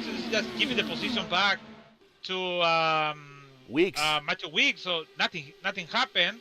So go back for that. So I think race control have to take that like a note, like okay, he didn't take advantage about this. All good. And now we got Weeks and Hibbs working together at the front, and 2 of the 4D cars, and there at the 4D cars, here comes Richie Hearn. But look at Seb Alexander. He's right back in this, and there's Victor Aldrich right above Seb. They almost made contact. They're coming off turn 2 down the backstretch. Wags is in a bad position. He has no draft help right now. Now he's going to have draft help if Seb goes low. Oh, Seb, big push. Wags has the roll out of it a little bit. Lawson with the big run on the high side. Now a big run for Seb. He's going to shoot the middle. He's going to shoot the gap and go from like 6th to 3rd in the period of 1 turn in the front straight. Oh, he starts to float up. Weeks gives him a little bit of room. Richie Hearn now bidding for his lead up at the front. I really don't know how many different leaders we've had today. I don't know if we're near a record or not. I don't think we are. Oh, we have a blinker. Okay. Huckleberry's back. And here comes Seb Alexander again. And he's going to go to the outside of Richie Hearn, a driver that he's raced with many times. Richie Hearn going to the inside, thinking about it, going down to the white line. Here comes Lawson. Can't quite send it to the down low in the middle.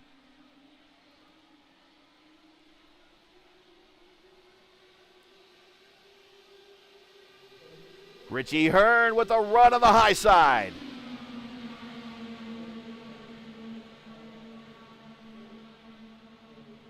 How'd you like to be Gavin Hibbs and racing against the guy with a bona fide IndyCar win and real-world IndyCar experience at this racetrack? How would you like to be Hibbs going, oh, God, going to school right now?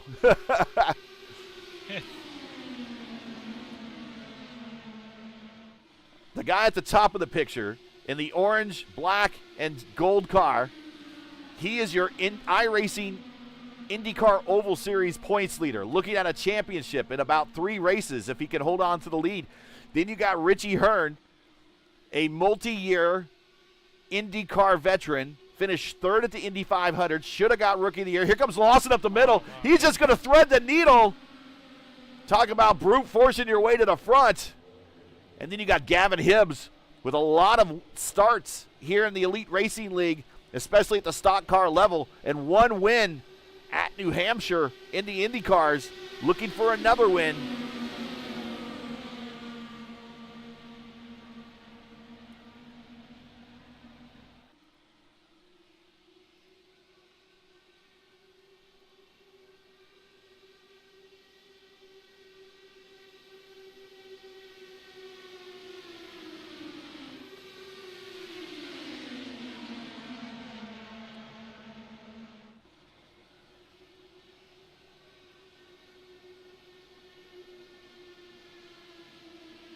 So here are your stat lines for some of these drivers that we're watching up front.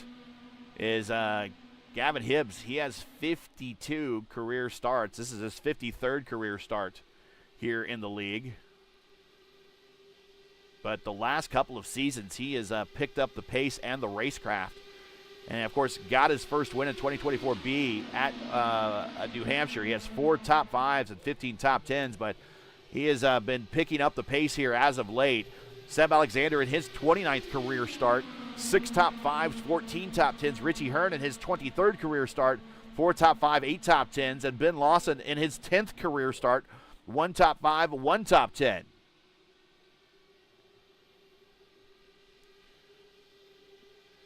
One win for Hibbs, 1 win for Weeks, no wins for Alexander and Hearns, no wins for Aldrich, no wins for Lawson. 1 win, which is right here at this racetrack, for Craig Forsyth. No wins for Wags. No wins for Schold. It's interesting how Seb Alexander, no, it's Obama. They passed for line by nothing, just 0.000. So I think the line of the second line could be the line to make the win of the guys stay on that line. Because if you see, Gabby Gibbs is have to rotate the car, maybe go that line is lose a little bit of control over there. Sorry, 3 wide. Wags in the middle. I think he had to lift a little bit. He had a big run down the backstretch into turn 3. Lawson down low. He's waggling a little bit. Gavin Hibbs and Seb Alex. Oh, car sideways, and that is Lawson. He's going to go into that spin-off area. But he caught it, but he's going to lose track with the leaders, and he's going to have very hot tires. He needs to watch it right now. His car is going to be very loose, but we might have had our first casualty from that lead group. Yeah, don't even touch that double line over there. That line is between the 1 and 2nd line, so when you do that, it's happened when it's Ben Larson saw. Go back a little bit further and see what happened with Larson here. I think he was just too low off of 2. We've seen that before. He's already spinning there. Let's go back a little bit further. And I think he was just too low. If you go too low here at Michigan coming off of 2. The car will, and he's like loose there. And remember, I said he was loose down the front straight. And you can tell he's loose there, and there it comes.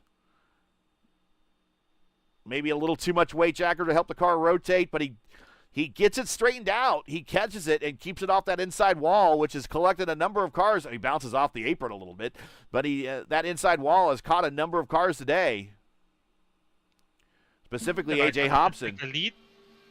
Oh my, was close to take the lead. So I think it just hit the double line. So the line separate the first and second. He turned it on that line, and that's why he have that loose. So because Gabby Gibbs is make the turning inside without going to the second line. So it's really too low, and then exit to the second line. So yeah, something like that. Almost was Seb Alexander taking the lead. Was close.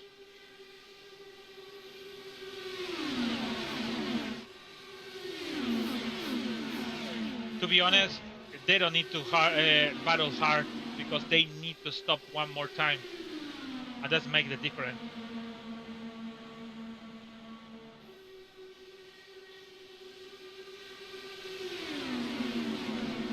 They are just 4 to go, just to come into the pit and finish the race like that. Yeah. Or maybe 5 to go. There's actually 39 to go right now. I think they're getting. Yeah, you're right. They are very close to getting in that window. We've seen people do 40. Victor Aldrich did 43 laps last time. Matthew Weeks did 43 laps. Gavin Hibbs did 43 laps. So some of these drivers could do it. Now, whether or not how much fuel saving was involved there, I think I'm with you. I think I'm with you on this, Lewis. I think we go till the tank is dry. Yeah, that's the better thing. It's the best strategy. Greg Forsyth is coming to the pit now. Call it with 30 to go, 38 to go. Where's Forsyth? There. Oh, somebody's coming. Wagner's coming too. Wagner, Forsyth Andrew on Wood, pit road together. Herrick. And then we got Andrew Wood, yes. And nope, Herrick is coming, but he might be coming down to maybe lend a hand to Forsyth if he needed to. Final stop here at Michigan for the P1 US 500. New set of tires, full tank of fuel, or just enough fuel to get to the end for Craig Forsyth, former winner here. He's going to bring and team up with a little draft partner from Matty Wags. They got a lot of IndyCar starts. Andrew Wood will catch him as well. The lead pack's going to go on by. Oh, car in the wall coming off of pit road. Jim Herrick into the fence and into the grass. I don't think we're going to go caution, but that was a big lick for Jim Herrick. You remember I said, I hope don't have somebody do that stuff? Thank for the guys on front. They don't have a Jim Herrick on front of them. Yeah, let's watch that again. He just, I think, grabbed too much of the apron. A little too much of the grass. He's on the apron, so you can't go any lower. And shot into the outside wall. And luckily there was there it is right there. Yep, catch it. Oh, nope. Yep, up the, boom. Cold tires and hustling on a flat, semi-flat, slippery portion of the racetrack. Richie Hearn on pit road. Seb Alexander on pit road. Final stops. Wagner stayed for 8.7 seconds in the box, but Craig Forsyth for 7.9 seconds in the box. Richie Hearn did 8.2, so maybe Craig Forsyth put less fuel. I guess it doesn't matter as long as they're in the draft. Gavin Hibbs needs to make that decision whether he's going to come to pit road here or not.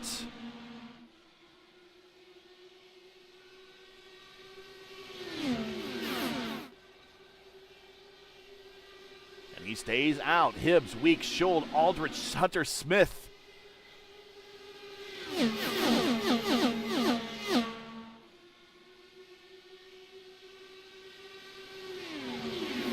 In the middle of this group are guys that just stopped. And it's really it's going to help those guys, really. I mean, because they have the fresh tires and they're getting the full pull of the draft. You're staying out. Craig Forsyth getting to the attenuator of Ryan Schold.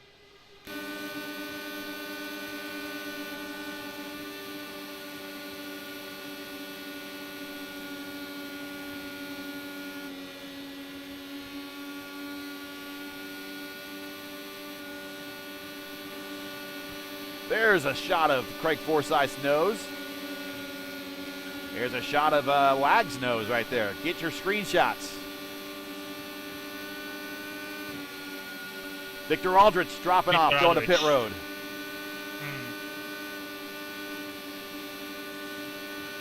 Wags to the inside.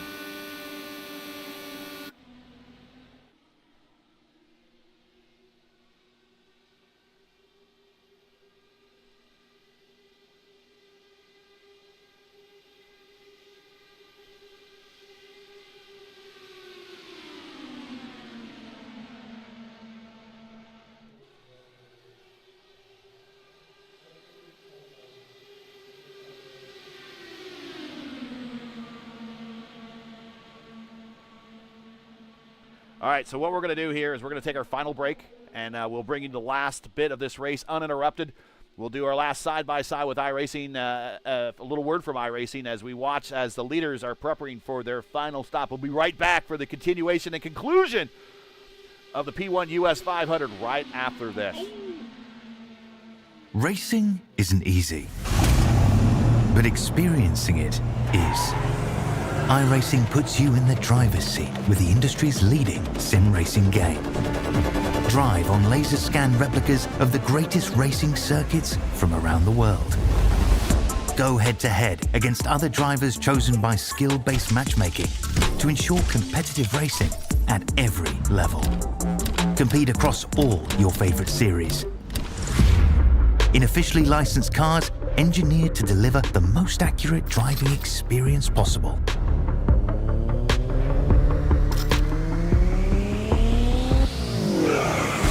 Join a race or host your own with players from across the globe. Race against the computer or in a league with friends. Feel the thrill behind the wheel. Visit iRacing.com.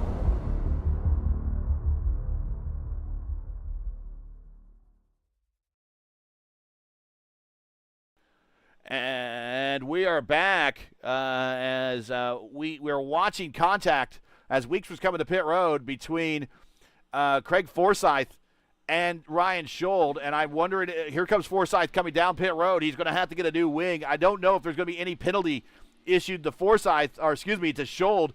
Again, very reminiscent to kind of what happened with Seb Alexander.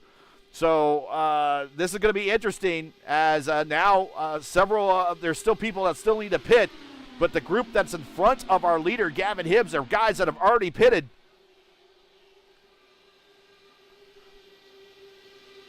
It's Gavin Hibbs, Hunter Smith, Jordan Owens, Trey Holmes, Colin Heil, Ben Lawson, Ryan Schold.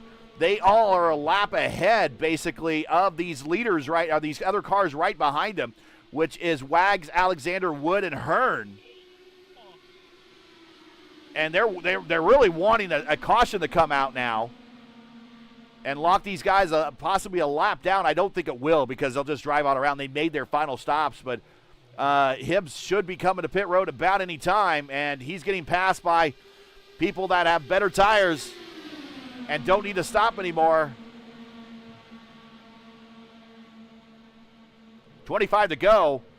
I want to get in a final word here for World Wide Technology Raceway. I want to thank them for being a sponsor of the Elite Racing League to buy tickets for one of their marquee events, especially that NTT IndyCar Series race for next season. Check out www.raceway.com or click on the link in the description. Also want to thank Blue Egg Marketing. Go to their website, blueegg.com. It is in the description. Check them out, check their services. And also want to thank Warriors for Peace. Make sure to check their link out in the description. They are the series sponsors for the next two races of the Elite Racing League's IndyCar Series. And they have been a huge help for the league the last 5 seasons. Make sure to check them out, give a donation to their cause, to thank them for their support of IndyCar racing here on the Elite Racing Network. Also do want to thank P1 Broadcasting by sponsoring the P1 Triple Crown Challenge and the race here at as we see Hibbs coming to pit road right now. The race here, the P1 US 500 at Michigan. To learn more about P1, check them out. The links are in the description as well. As we're coming to the final stanza here of our last 500-mile race of the season, the 32nd 500-mile race in the history of the Elite Racing League's IndyCar Series, and it's going to come down to the wire once again. Hunter Smith, your leader, but he still needs to stop. Jordan Owens right behind him. He still needs to stop. Colin Heil still needs to stop. Ben Lawson still needs to stop. Hibbs on pit road. He is completing his final stop. Trey Holmes as well is doing the same thing, but here comes Matty Wags, here comes Seb Alexander, and they are going to pick up the lead. Now Seb Alexander, I think Wagner is working with Seb, but I don't know why he give it the position, but we are in the point when Weeks and Richie Hearn. Whoa! Oh no! And Hearn and Weeks. Oh no! And Scholl and Weeks and Hunter Smith, I don't even know how he missed all that. Hunter Smith contact with Richard Hearn. Then lose the control. Oh, this car lose the control in front. He just kind of goes into the side of Richie Hearn. I'm not sure. Weeks gets innocent victim. Aldrich innocent victim. Scholl innocent victim. Heil innocent victim. And Ryan Schuh have the contact, Victor Aldrich. Yeah, watch this. There's a big twitch by Hunter Smith. Just Gabby Gibbs came to the pits. Watch this. Hunter Smith, just a big twitch.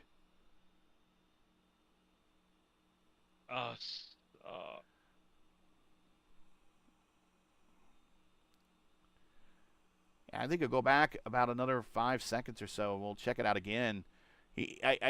Maybe an abrupt move on the wheel, but look at the car kind of get loose and then go up the hill. And then Hibbs, and then here comes Scholl. He has nowhere to go. Aldrich. Victor Albrecht gets into this.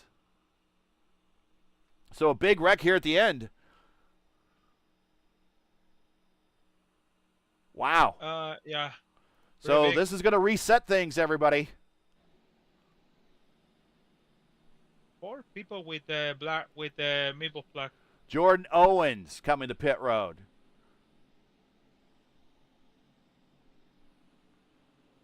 Hunter Smith, they have a black flag because of the incident.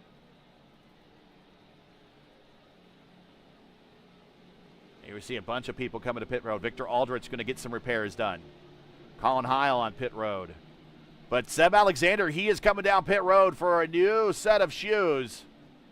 We know he doesn't need fuel, but he's going up on the jacks. Jordan Owens coming out in front.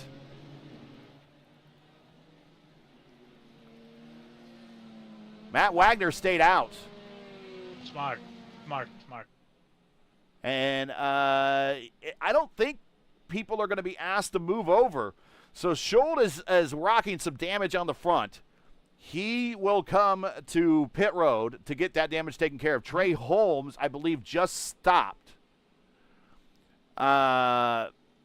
Craig Forsyth will get the wave around. Yes, 1 lap. Gonna recover.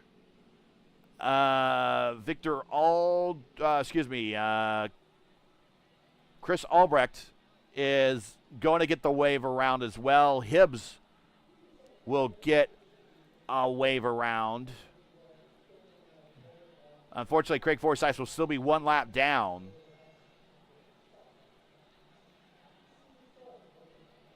So we'll shake this all out.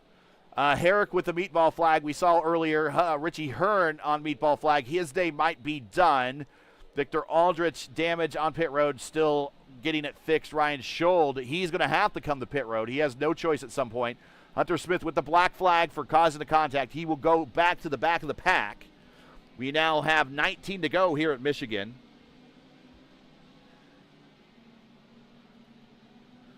Remember, the next time you see us will be next week at World Wide Technology Raceway for our finale for the 2025 B season. Will we see a new champion, or will we see a champion basically not start the last 3 races? And I think Adriano has clinched. It is cringe because we have 100 points different, 108 to go. This supposed to be 5 to 40 winning the race to at least have the chance to the next one, but not anymore. So because that and 40 is 22. So I can tell you how much 22 have, but it's not gonna be like a big deal. That. Okay, so Matt Wagner is going to pick up the lead. He did not stop. He is on tires that are 18 laps old. He's going to come to green probably with 17 to go. I think the pace car is still out. Yes, the pace car is still out. Jordan Owens, the man that's been cancer-free for 5 years now. Congratulations to him. Started on the front row at Indianapolis. Didn't have the Indianapolis race that he wanted. In fact, where did he finish at Indianapolis? Green. Go green next time by.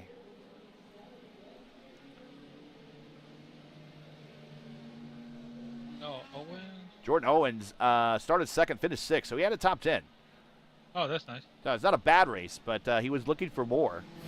And his second ever front row start there at Indianapolis. Ben Lawson very quietly is in third. Lawson at one point was way in the back and has drove his way up to the right. The guy we got to watch out for, I think the guys we need to watch out for, is Seb Alexander in fourth and Andrew Wood in fifth. Colin Heil is looking for his first win in sixth. So Wag's looking for his first win. Actually, everybody in the top five, look at the top six looking for their first win. So we might get our fifth first-time winner. But also lurking is our 500 champion who he has had 8 incidences right now. He was spinning sideways coming off of turn 2 down the backstretch. Just got into the start of the last caution. But he has survived to 7th. Trey Holmes in 8th, Gavin Hibbs in 9th. Those are all your cars on the lead lap. Only 2 previous winners in the top 9. It is Smith and Hibbs, each with 1 win in the series. So we're going to see probably a new winner out of this. But here we go. Green flag. And it is Wagner, Ben Lawson, and Owens. Lawson going to the high side. Here comes Seb Alexander. Here comes Andrew Wood.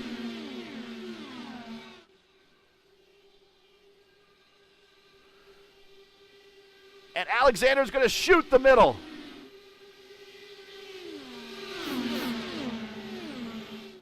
This might be the day where Seb is not denied.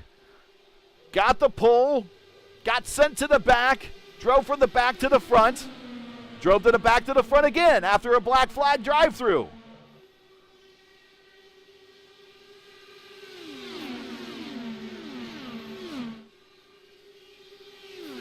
Fresh tires, storming to the front. Here comes Seb Alexander to the outside of Matty Wags, coming to 15 to go. And he's going to have that better grip on the high side. He just about clears him. They're going to come wheel to wheel off the corner, down the front stretch. It is going to be Seb at the line, but he can't quite clear.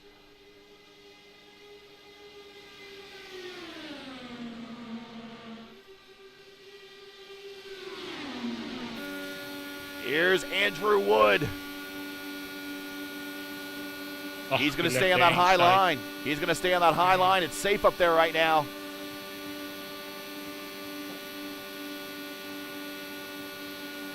He's in the draft of Lawson, now in the draft of Owens. He's going to stay high. Lawson and Owens not holding their lines right now. Wood's holding his line. Wood wants to go low. He's going to get the dirty air, but he's going to come off the corner. He's going to drag race Owens down the backstretch, but he's going to have help from Seb Alexander. And Lawson is going to go 3 wide in a move reminiscent to what we saw in Indianapolis in the Votive Indy Oval Series on the last lap going into turn 3, but not using below the white line. But the door was opened by Lawson, and he took it. Seb Alexander left the door open, and Lawson took it. You're clear. But he's not going to hold it long because there's just no momentum down in that bottom line.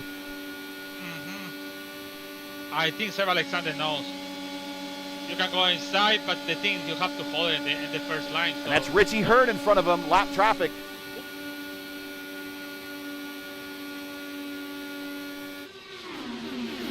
Richie Hurd gets out of the way. Coming to 12 to go.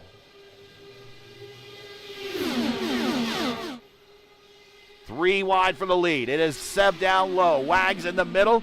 And is Lawson up top. Wags and Seb have been at the front virtually all day, but lurking. Here's that Jaws music you hear in the background. Da-da, da-da, da-da. It is Andrew Wood, one of the big fish of the community. Lots of IndyCar experience, lots of real racing experience and well in karts. And he's going to follow Seb Alexander to the point. Lawson up high with the big run ahead of Steve. Here's Wags up high. Wags on tires that are now 26 laps old. And here comes Gavin Hibbs rolling on the high side over his teammates. Here I come, boys. Don't move up.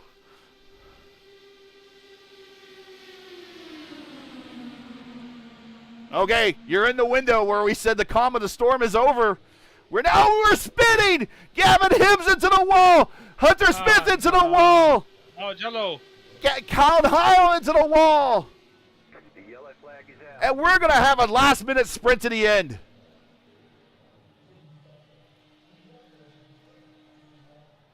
Wait, this yellow was true for race control. Watch this. Heil into the side of his teammate, fratricide. Oh, my goodness. And poor Hunter Smith had no place to go. Albrecht, again, almost gets into one of them. Albrecht's got to feel like he has a target on the side of his car. He has 8 incidences already. Colin Heil has 12. Hunter Smith has 12. I don't know what the incident limit is for this race. It's a limit. Hunter Smith might be okay. He might just be able to come down pit road and get a repair.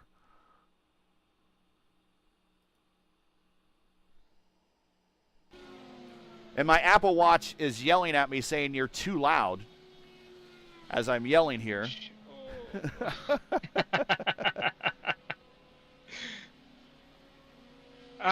Colin Heil, they have a too high and then, yeah.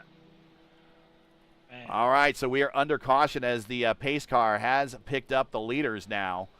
Seb Alexander, Matt Wagner are going to get the lead here. I'm not sure who is going to be the leader. I think it's going to be Seb Alexander, Matt Wagner second, Andrew Wood third, Ben Lawson now fourth, Jordan Owens goes back to fifth.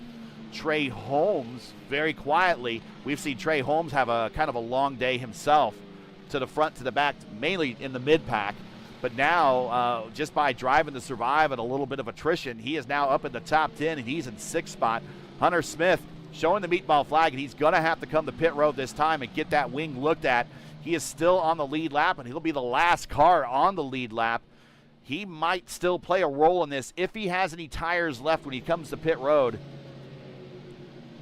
Also coming to pit road is Craig Forsyth, Victor Aldrich, Trey Holmes coming to pit road. I think Jordan Owens also coming to pit road. They're just going to throw on any last set of tires they might have. And this is kind of a full send move. Yep, they're going up on the jacks. They're going to put new tires on. That is not a bad move, really, at this point in the race, Lewis. If you got them, use them.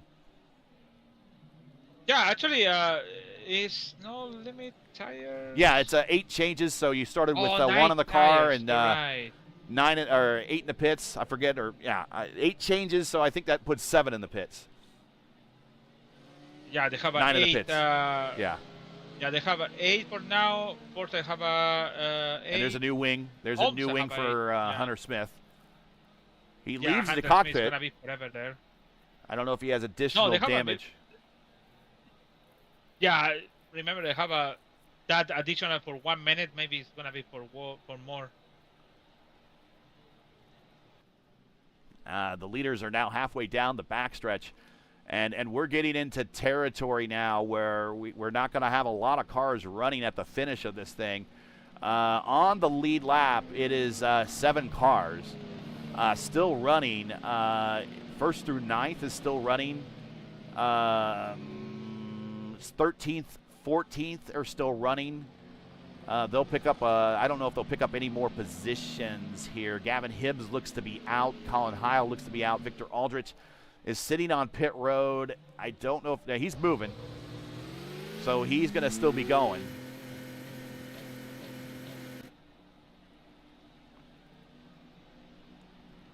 Is Hunter Smith going to move? No, I don't think Hunter Smith is going to move. I think Hunter Smith is going to go down a lap.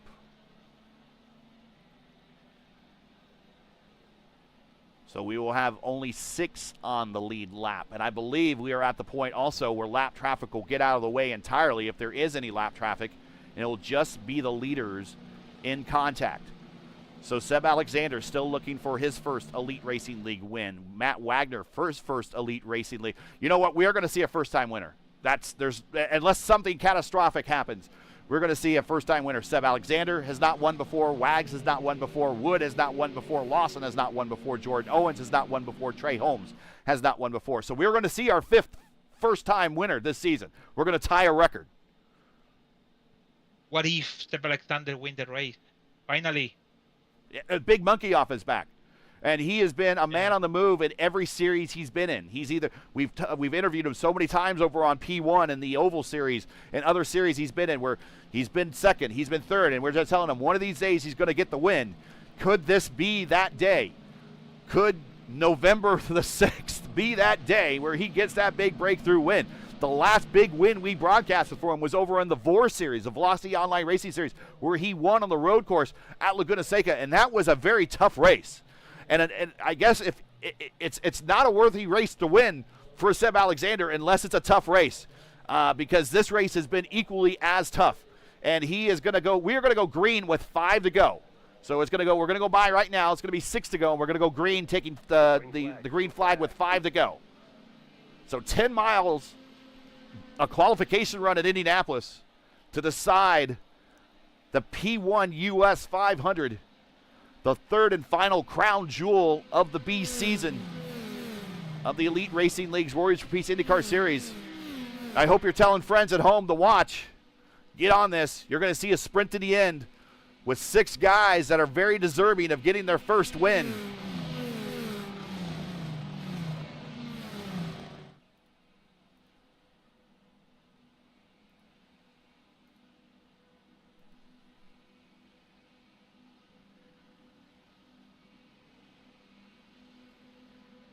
So, only 6 cars in 8 laps. So. Yeah. Wow. Only 6 cars.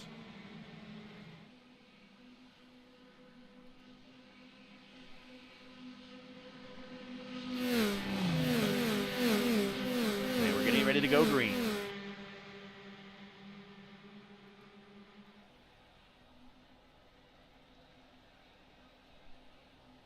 And waiting and waiting and waiting and waiting as he's going to wait to the last possible minute. And we are green flag here, hopefully for the final time.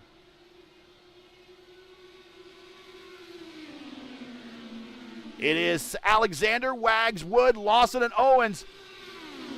Owens falling back a little bit. Andrew Wood and Wagner have a big contact and nothing happened.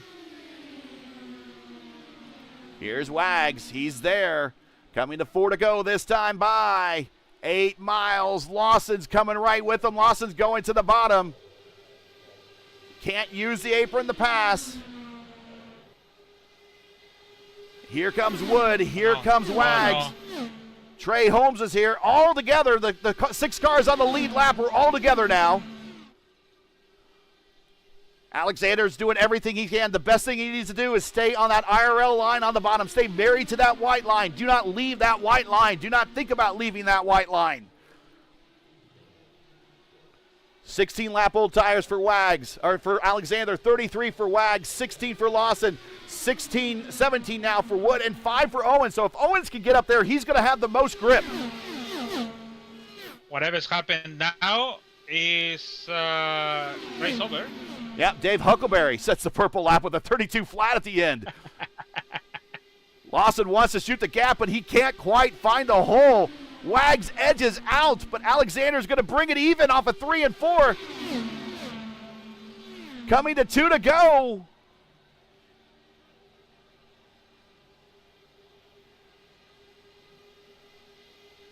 Still on that white line as Seb tries to come out a little bit to give himself a bit of a way to arc into the corner. 4 wide. Here comes Jordan Owens on the outside with all that grip and all that momentum.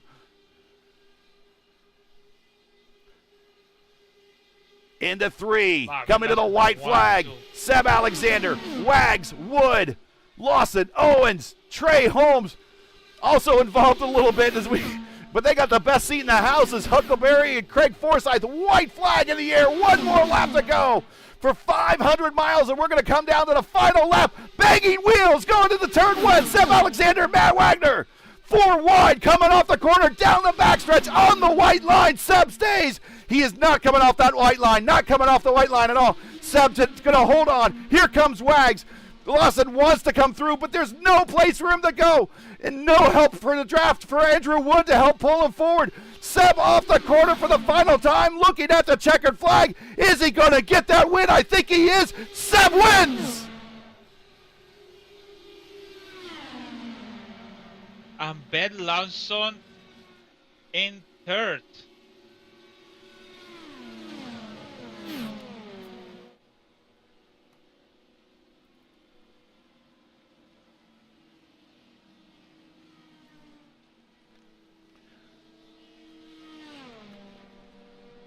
I need a drink. I had a drink. What did you say your watch? I don't care what the watch says.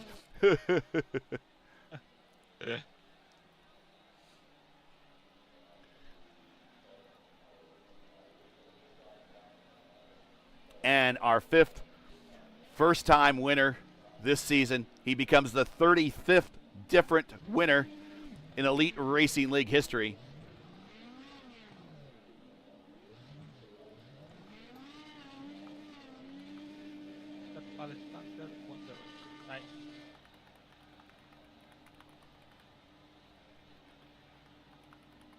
And for the 2nd straight Michigan 500, we got a new first-time winner.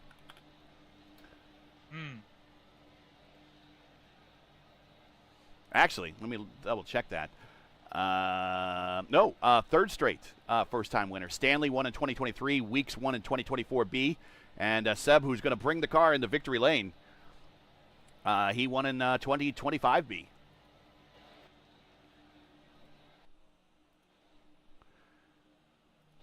There we go. There's a better camera shot. Let's get into today's final standings here for our P1 US 500 here at Michigan.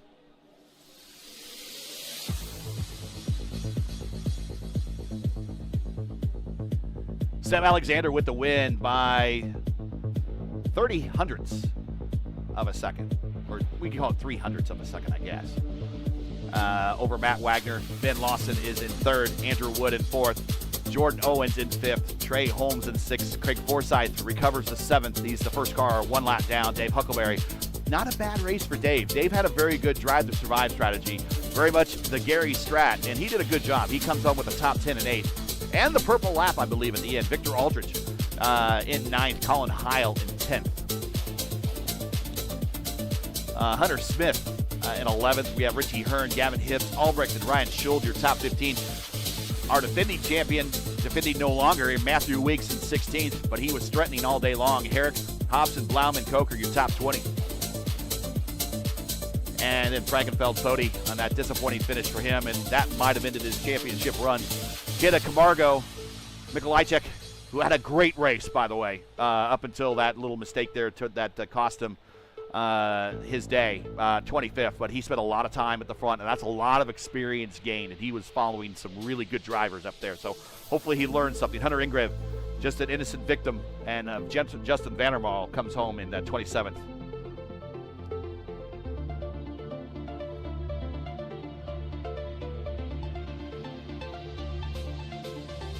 By the way, we have points.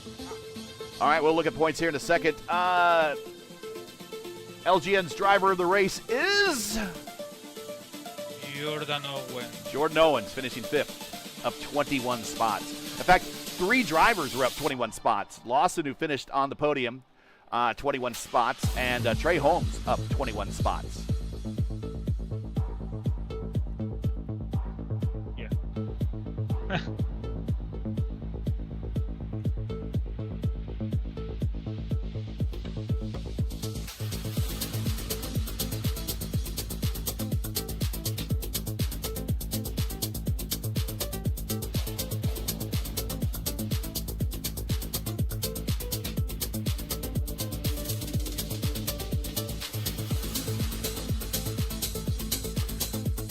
And again, I don't have the best camera package for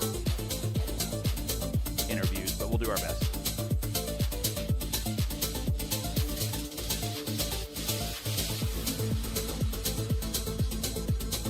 The race, 2 hours, 43 minutes. All right, so we do have updated points. We will update everybody there. Pinero, I believe, has clinched the championship. He has an 89-point lead over Tyler Fode. I don't think there's 89 points available. And since we're not doing double points anymore for Gateway, Tyler Fode is unable to make up any more ground on Pinero or to pass him. He can make up ground, but is unable to pass him. So Adriano Pinero is now your 3-time back-to-back, but now 4-time champion of the Elite Racing League IndyCar Series. Congratulations to him, Tyler Fode. He needs to work on holding on to his position in second spot. He has a 296 to Seb Alexander's 291. So Seb Alexander actually has a shot for finishing second here. So there's still like a lot of fluidity to the points going into the final race next week. Tyler Fode can lose second place. Seb Alexander can gain second place. Ryan Schultz, Jordan Owens, Brian Blauman, Logan Edwards. Well, Logan Edwards not racing anymore. Hunter Ingrave could probably pass Logan Edwards. Hunter Smith with another good finish can move up. Greg Forsythe could probably move up. Everybody is pretty tight in the whole top 10.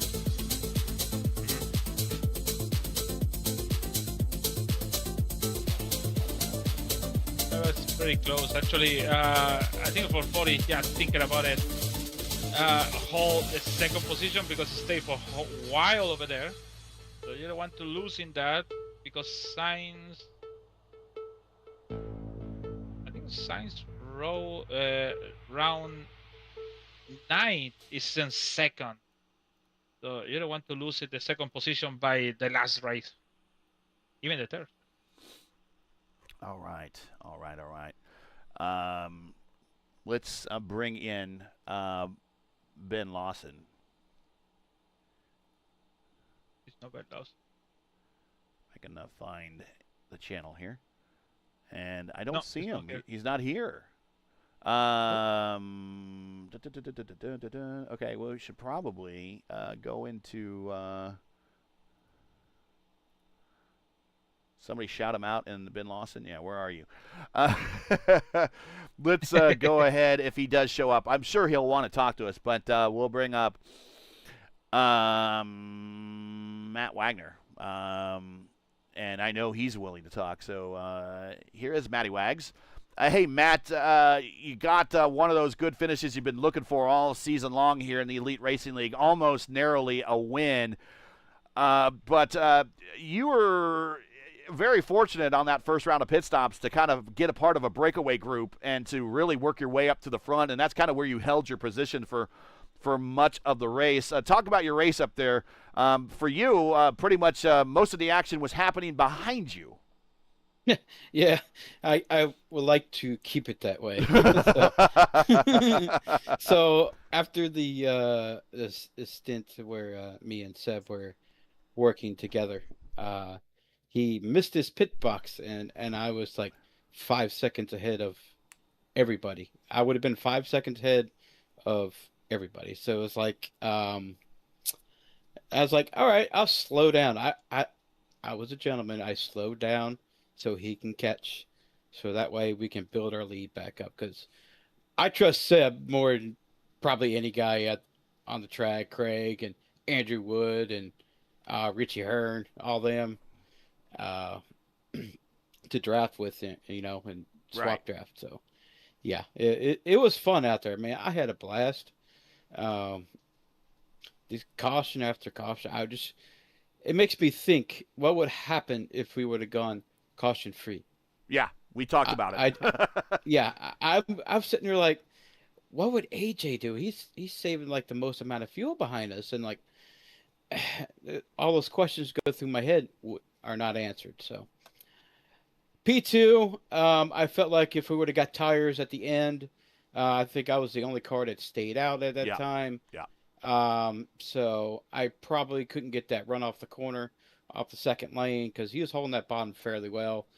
Usually it would upset the car on the bottom, very bottom of the track, and he was doing a phenomenal job right there. So if I would have had new tires, I probably would have snuck out with a win there. But I'll take P2. I know it sucks. I hate P2, but it's my best ever finish here in Elite. Yeah, I'm pretty proud of that one. Led 43 laps. Stat line for you now in your Elite Racing history. This is your 15th career start. Believe it or not, it's your first top 5 and your 8th top 10.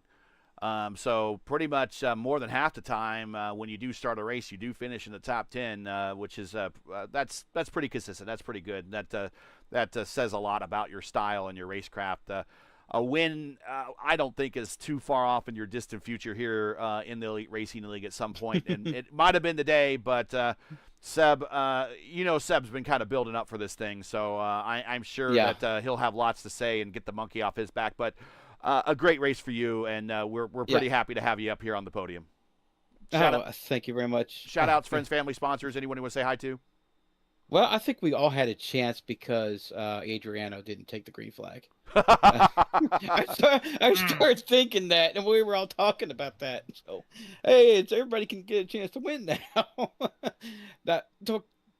Don't get me wrong. Don't take anything from that man. He's just excellent. He's just like spot on, beating everybody every week. It's just phenomenal watching him. I wish I can get tips and tricks from that guy. So, shout out to him. He wasn't even showing up here today. So, hi, Adriano. I know he doesn't even have to show up for the last race. He's clinched. Yeah, I know. That's crazy. That is crazy if you think about it. So shout out to you guys over at the Elite Racing Network. Chad Frankenfeld for giving me the chance to race. Actually, you're the one who asked me if I wanted to race. So I really thank you for that invite. It was truly a pleasure here for my first year, second season. It's truly amazing. These guys put on a hell of a show, and it's really a tough crowd to beat. I had a lot of fun. Hopefully we can talk again here very soon. Hopefully a win at Gateway would be nice, but we'll see. Gateway is next in a week to round out the season, but best finish of the season for Matt Wagner in the final 500-mile race here at Michigan, the P1 US 500, finishing second. Just by 3 thousandths of a, hundredths of a second. 3 thousandths would have been actually closer. So 3 hundredths of a second. Congratulations. We will see you at the next one, sir. All right, buddy. Take care. I still don't see Ben Lawson. Nope, it's not here actually.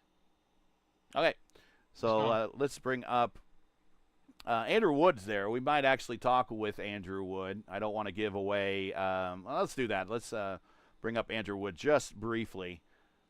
And here he is. And we'll bring up Andrew Wood real quick, just briefly to get some words from you. Finishing fourth, but Ben Lawson finished on the bottom step of the podium, not showing up. So we have a little extra time. Andrew, interesting day. You started up front, went to the back, went back up to the front, went to the back, went back up to the front, stayed up to the front pretty much for the last quarter of the race. But normally these are the type of races where bad luck finds you. Today, you stayed pretty much bad luck free. Actually, I did have a little bit of bad luck. The first caution was my fault, and I apologize to whoever I hit. I hit someone.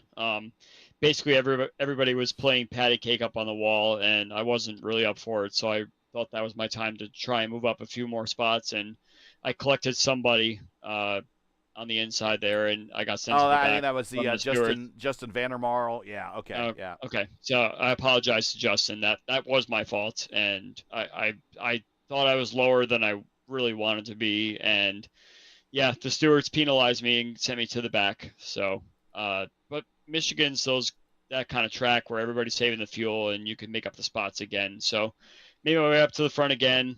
Did a pit stop, went to the back, got up and stretched because I knew I could hang out in the back and come back again. So, I kind of reset my race from there and just decided to go little by little up to the front, and it worked out exactly how I wanted it to, and I was there at the end, and that's all I really wanted in this race. So it was long, it was tiring, but I got my best finish in the Elite Series here, so I'm pretty happy with it. Shout outs, friends, family, sponsors. Anyone want to say hi to before we let you go? Yeah, shout out to the 4D Racewear guys who let me hang out with them in their voice chat tonight. It was fun to kind of hang out with a bunch of guys and strategize a little bit, and it's nice to hang out with a bunch of guys that are hanging in the field with you so you can kind of work with them and everything. Shout out to everyone that was watching. Thanks for tuning in tonight, and shout out to you guys up in the booth. Well, thanks a lot, Andrew. We appreciate it. Of course, Andrew will be joining me. Actually, I got all of my broadcast buddies here for the week of action leading up to the PRI Hoosier 500. It'll be Andrew and me over on P1 when we cover the P1 days. It'll be Lewis and I when we cover the ERN days. So December PRI Hoosier 500, not too far off in the distant future. Andrew, I will see you next, more than likely then. But until then, congratulations on the P4. Thank you very much. See you guys later. All right, and let's get up to our winner. And I'm sure, he's going to be definitely relieved. And I don't know if he'll sound like Valtteri Bottas today. He might sound a little bit more excited. We'll see. And here he is, monkey off his back, Seb Alexander. We told you it was just a matter of time. And it looked like in a couple cases the racing gods would say, not today. It doesn't look like it's going to be your day, Seb.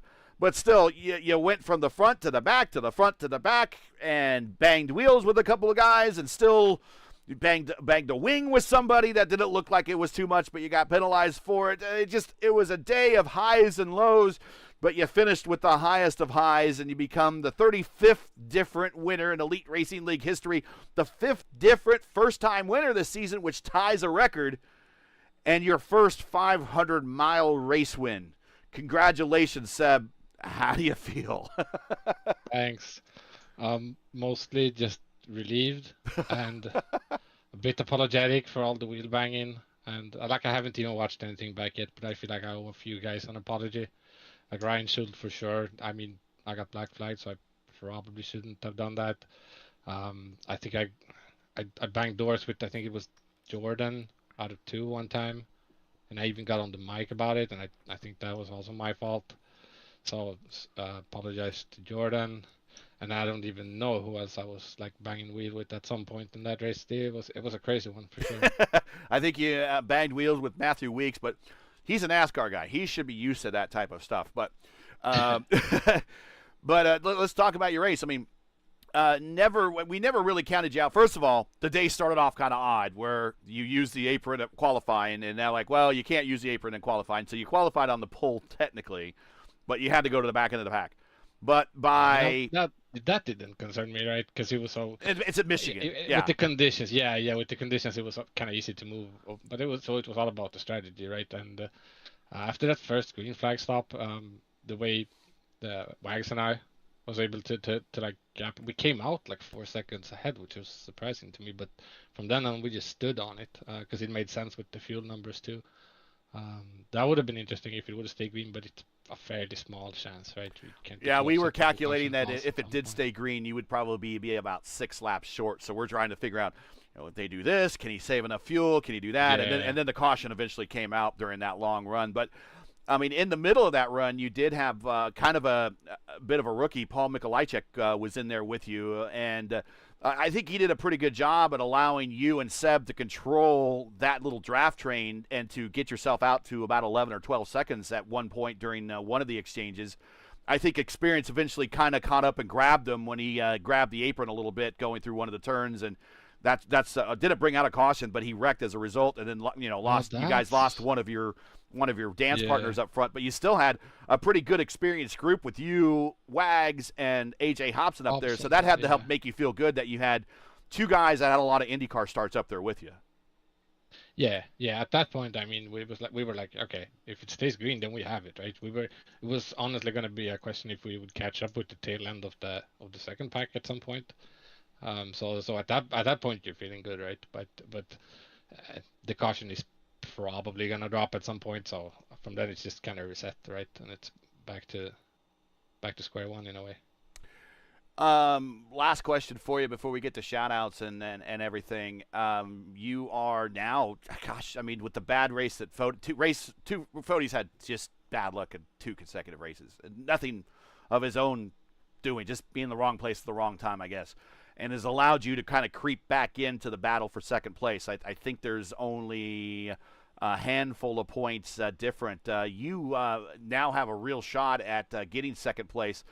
He's 296, you're 291, going to a racetrack that we know you do fairly well at Gateway. Do you think you have a shot at P2 here? Mathematically says, yeah, you do. Yeah. I mean, yes. I mean, I still gotta. It's on me, right? Like I can't wreck it. I gotta finish better than the 40. But I mean that can happen. I'm looking forward to it. Like, gonna give it my all and see what happens. Well, that's in a week from now. But yeah, you definitely put yourself in the position. A couple bad races by Fody, and all of a sudden it kind of opens the door and makes things a little bit easier, at least at the final race.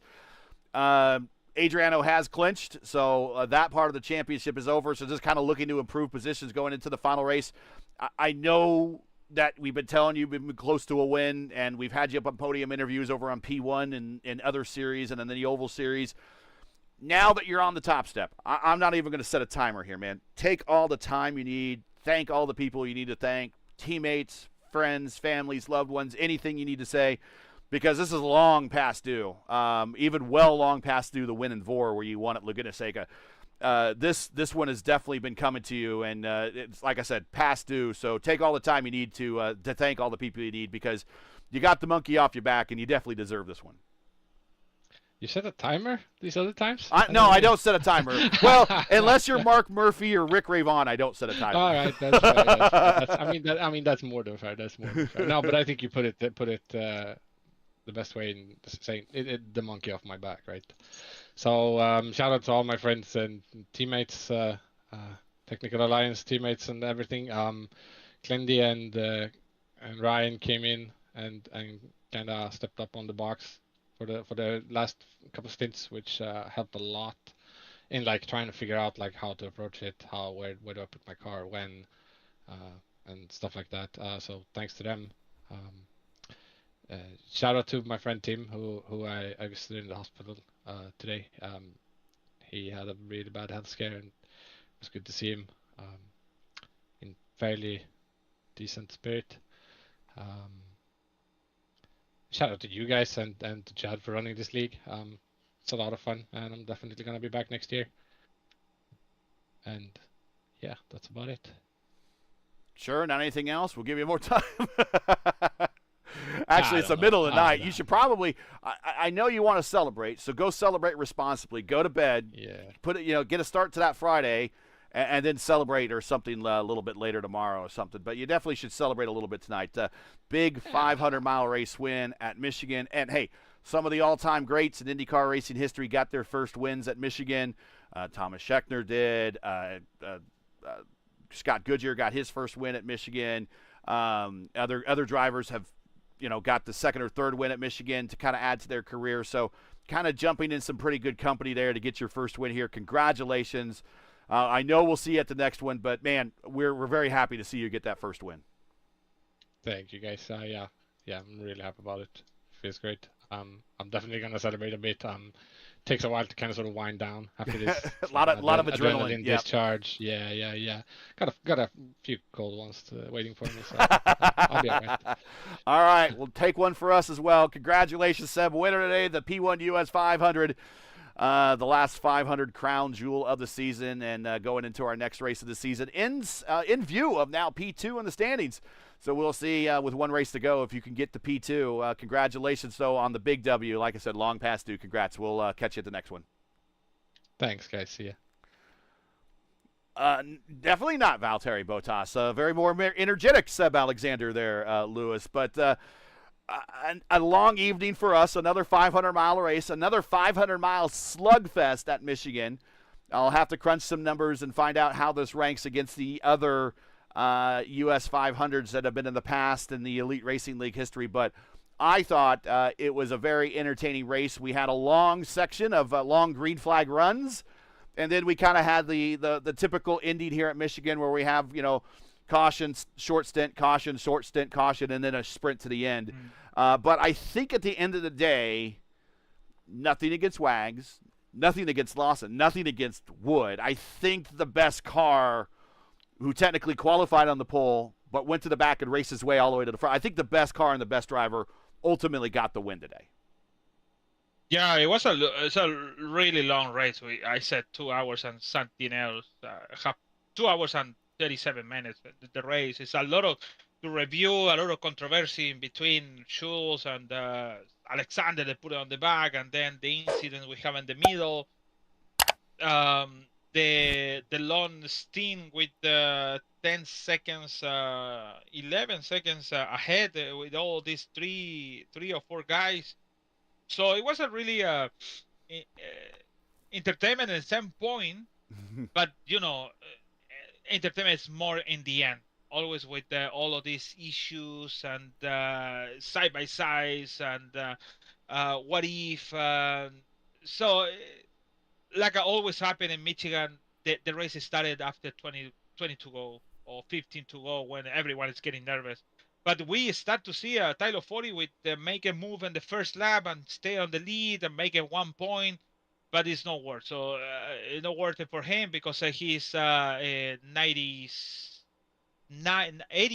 to go, 89 behind on Piñeiro, sorry, and we only have 54 to go on the next one. So, anyways, the thing is, Tyler Forty have to be focused on the second place, and just Seb Alexander could be clean the second if Tyler Forty have a bad race on the next one. So I hope for the bad luck for him don't have it, but race is race. So anyways, I know they have a lot of controversy between the penalty and stuff, but we say last time in the body, any league have their own rules, so we have to respect and keep going with that, and that's the thing, especially with the qualifying, with like a 5 or 6 people with the EOL because they went to below the line and the qualifying. So, anyways, it was a good race actually. In the resume, it was pretty excited in the end with Seb Alexander finally winning the race and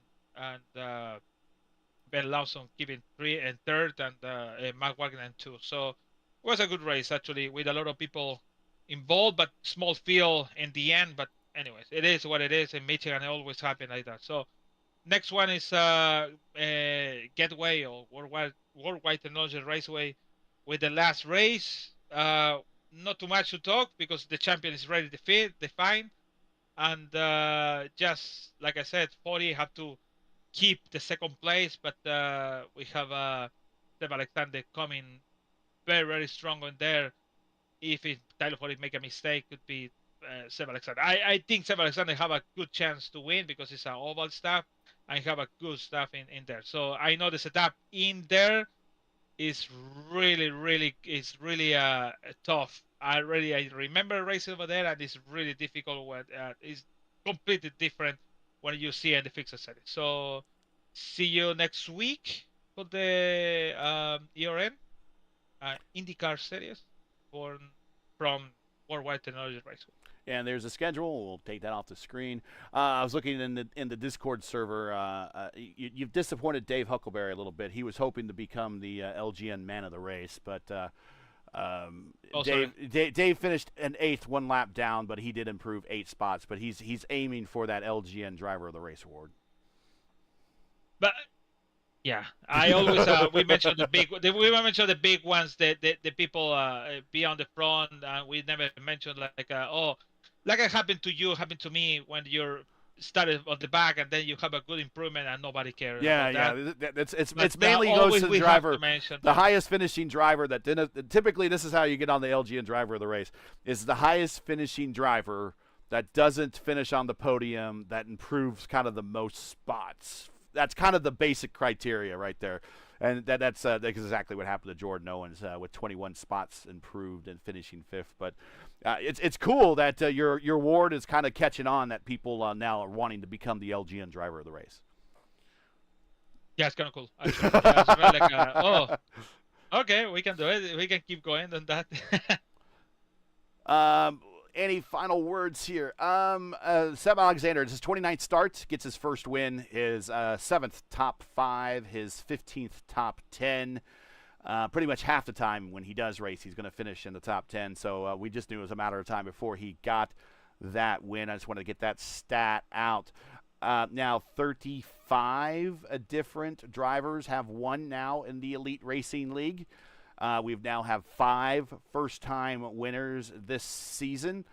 Those are Logan Edwards at Portland, Clindy at Texas Race 2, Hunter Ingrave at the Road America, Hunter Smith at Indianapolis, and Seb Alexander now here at the P1 US 500. So maybe do we see a 6th first-time winner? And that really says a lot of parity about the league. There's been a lot of dominance by Pinero, but we've seen a lot of other people get an opportunity to step up. So even though Pinero's really had a runaway season to the point where he could really sit off the last 3 races and not even show up if he didn't want to, he could still win the championship. There's still other people out there getting a chance to get to that top step and to get a swig of milk and get a chance to experience the thrill of victory. Not necessarily the agony of defeat, but the thrill of victory. So 5 first-time winners. So that is something that I just wanted to shout out to the league. I think that's a huge accomplishment for the league, and it shows a lot of parity. So before you kind of look at the past history of the league, it's kind of the same people winning over and over and over. And you know that a league is currently under flux and new talent's coming in when you start seeing new people win. And that's good to see that with the Elite Racing. That just shows good health. But other than that, we have one race to go, World Wide Technology Raceway next week, 7:45 p.m. Eastern Time. Don't miss it. Let's get on out of here, give everyone back there Thursday night so they can go to bed to start their weekend. And we will start looking forward to our last race of the season for this 2025B campaign.